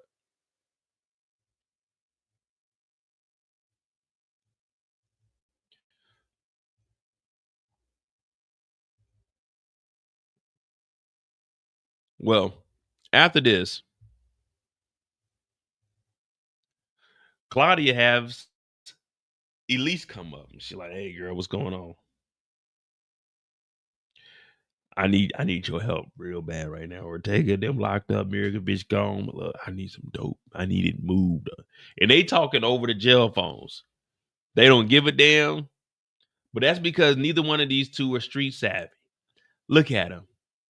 2 innocent, white, pure white women. You know, these are white women. They used to tell you, don't fuck around with these 2. She's over here crying at her mascara. Claudia got her hair tied up. And they just talking about moving dope. They talking about the connects. They don't give a fuck who they talking about because they just some rich white girls. She talking about when I get out of here, we going to hop on that PJ. And I'm thinking, what is a PJ? Pajamas? No, PJ means a private jet. Now, I ain't never flew no private jet. I always fly commercial. I flew on a plane the size of a private jet and it had 2 propeller wings on there, but I ain't never flew private. She like, look, I need you to get with Shanti. Ortega wants me to move this dope.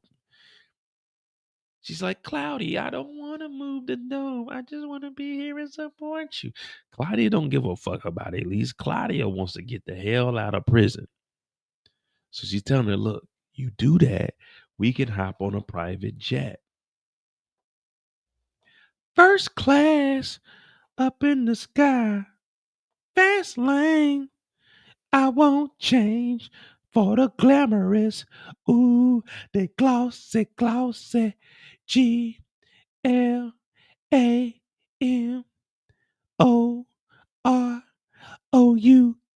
Yeah.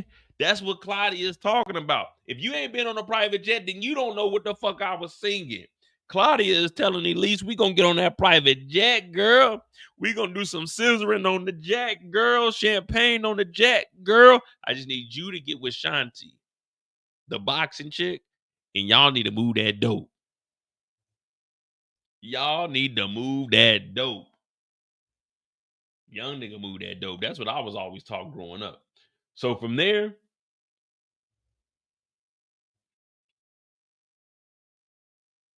Elise goes over to Shanti. Shanti's letting her know each one of these packets is $150 a piece. We're going to make some real money. You sell 10 of these, that's $1,050. We sell 20. That is what? 1, 2, 0, 5, 2, 6, 1,050 times 2. Whatever you can get out of that. You know what I mean? Whatever you can get out of that is what? 2,100? So Elise is like, I know what to do with it. You forgot that my parents own the club. Shanti like, man, fuck all that. You need to sell this dope for $150, not $175, not $125. We need them all to go for $150. You need to get the girls and get the girls right. She's like, oh, I could run the club. Shanti said, I'll be there. She said, you don't need to be there. I got the girls on lock. Shanti like, you fuck this up, I'm going to fuck you up. Elise is like, man, I got it. You forgot who you talking to. This is my parents' club. My mama and daddy own it. So Shanti's like, oh, man, this fucking white girl, she ain't going to get it right. So Elise is like, I'm going to go to work and I'm going to handle this tonight. I'm coming back with $10,050 on me. She's like, all right, that's 1,000 packs then. She's like, I can move 1,000 packs. So she takes it up there. She takes it up there. Before we go any further, do you guys think that Elise is capable of moving that dope?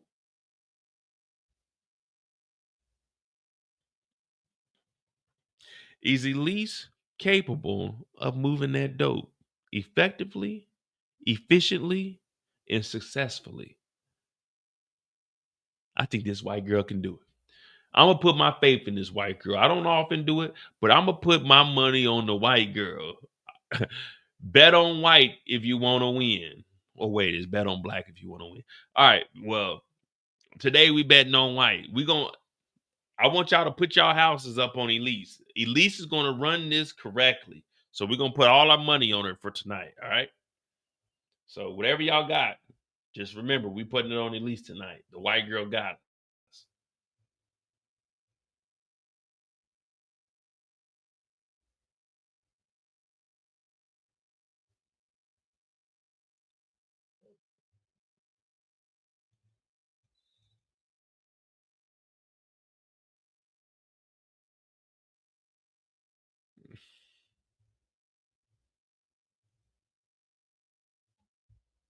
All right. They go to the club. Dope is moving left and right, left and right.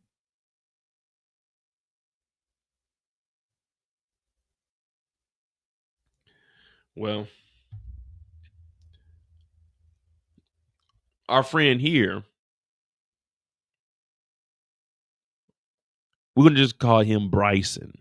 Bryson is like, hey, what the fuck is going on? Gee golly, what the fuck is going on here? Hey, $250 for some fucking blow? This is fucking absurd. My buddy bought it for $150. Why am I getting charged $250? This whore is getting over on me. What are you talking about? I'm not getting over on you. The price is it is what it is. Hell no, my friend bought it for $150. Why am I getting charged $250? Elise comes over like, what's going on? Hell, I'll tell you what's going on. This bitch sold me this dope for $250 fucking dollars. Fucking 250 smackers. My friend bought it for $150. This is fucking absurd. I'm expecting better customer service. The worker talking about, he's lying. I sold it to him for $150. Why would I sell him to him for $250? Hey, you're fucking lying. You're screwing me over. Elise is like, what are you? Like, wait. How much did you sell it to him for? I sold it to him for $150. Hell no. She sold it to me for fucking 250 buckaroos. Trevor over there got it for $150. Why the fuck am I getting charged $250 if Trevor got it for $150? Is it because I'm short? Oh, you think I got a little dick, huh? That's what it is. I got a little dick, huh? Okay. Yeah, I'm gonna fucking sue all you guys. Elise is like, okay, look. Go over to the bar. Tell them I sent you, and they'll give you your money back.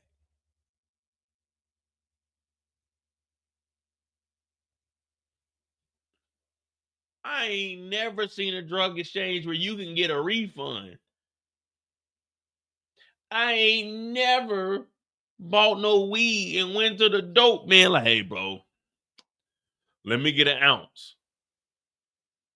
All right, 800. 800 for an ounce? My bad. We charge you 800, but go over there. We're going to give you 300 back. We'll give you 400 back. We're going to give you 555 back. I ain't never heard nobody get a refund on some dope.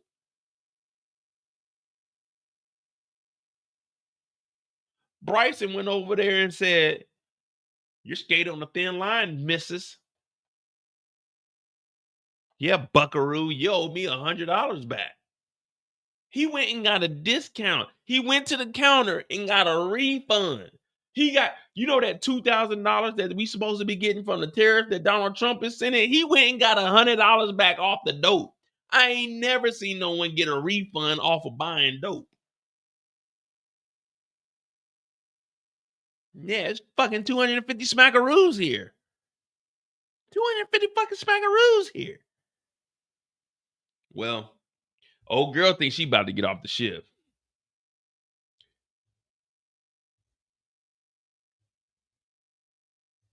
But nah, the showstopper back there. The showstopper back there. She said, where you going? I'm going home.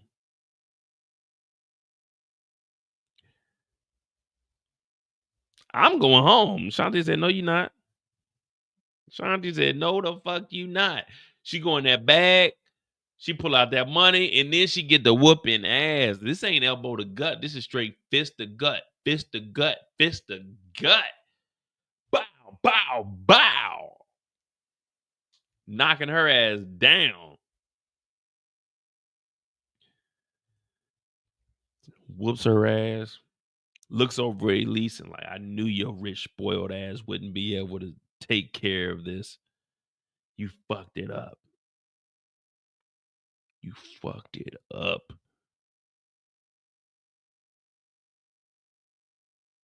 So Elise is realizing that she actually needed Shanti the showstopper. Shanti the showstopper got the money, and she told old girl to get the hell out of here. And that is Claudia and I was about to call her Shanti's story. Damn.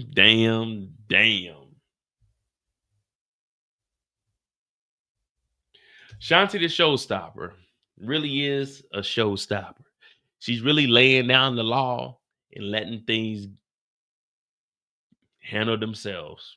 Or should I say, handle themselves. You know what I mean? Handle themselves. You know what I mean? Handle themselves. Shanti went in here and whooped some ass. Made sure there ain't gonna be no robbing. They call me Batman, but I be robbing. You see what I'm saying? That's Shanti and Claudia. All right.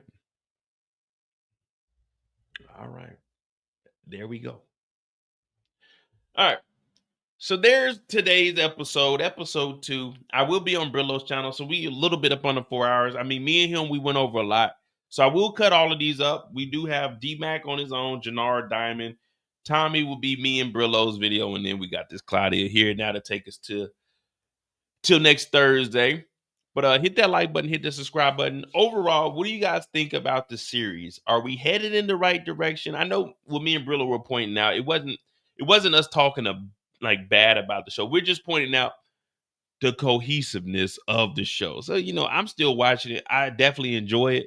The lives are my favorite thing. And I told Brillo I'll be on this channel. We're going to do more lives together. So that's why I'm kind of cutting this short. But we did get the basic overview of it. And I think the direction we're headed in, I did get some words. Somebody hit me up on my burner phone and say, hey, we got this and this going on. So like I say, in a couple weeks, we're going to reconvene. We're going to have a rendezvous. We're going to have a guest on. But I'm hearing the season going to get crazy. That's just what I'm hearing. I don't know what I'm hearing, but that's what I'm hearing. Nah, there was a refund line. You went over there. I spent.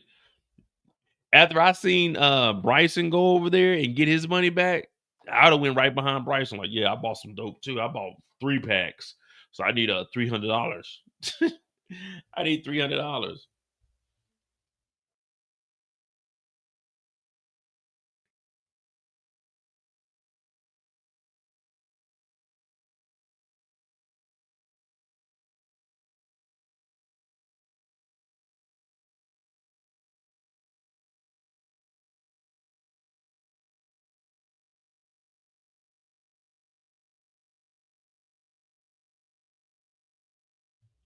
But I appreciate you guys for tuning in. We did get 4 hours. So that's definitely good. We're getting back in the algorithm. I'm going to try to do a live tomorrow. Now, I'm not necessarily sure what I would do, but we do have Monday mistakes. Tuesday will be back. The shutdown is over, so I could get back in the swing of things. I've been a little down and out. But hit that like button, hit that subscribe button. Let's get the channel to 60,000 subscribers. So send this to a friend that watches Power. Shout out to, the nurses. Shout out to the nurses. Y'all know Mireya? Y'all were co-workers with. Y'all probably don't fuck with Mireya, huh? Yeah, the nurses don't really fuck with Mireya. She didn't quit the job. she ain't showed up. Her shift had been vacant. People been having to work doubles. But yeah, shout out to the nurses.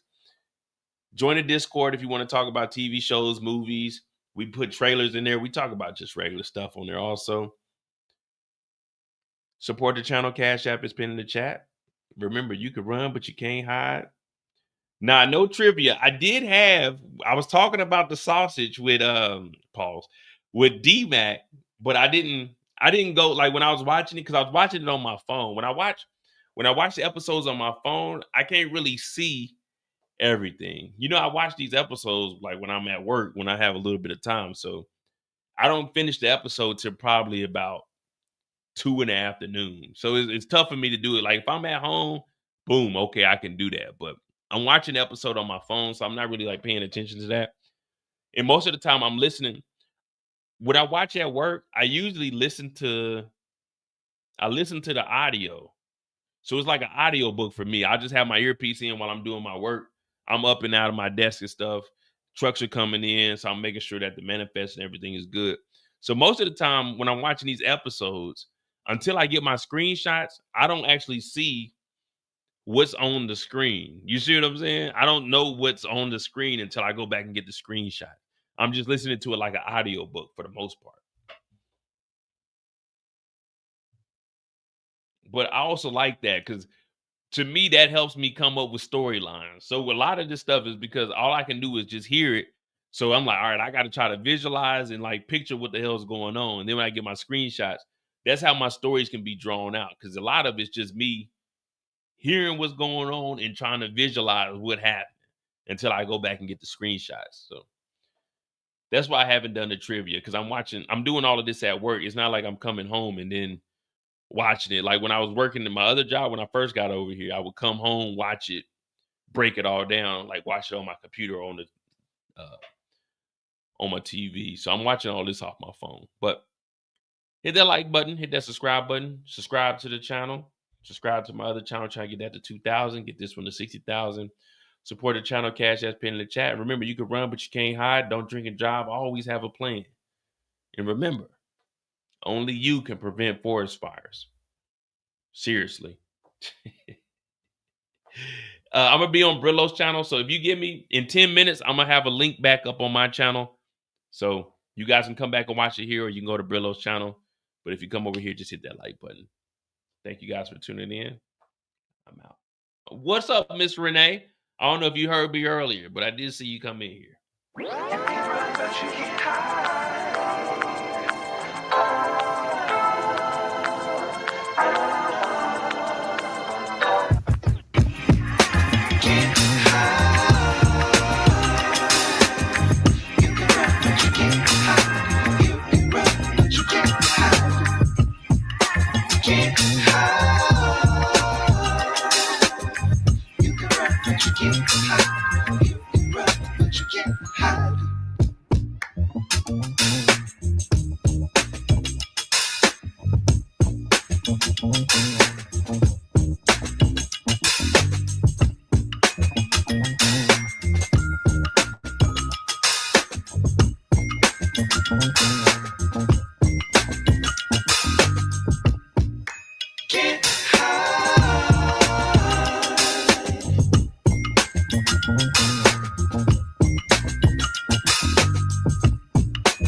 Can't hide.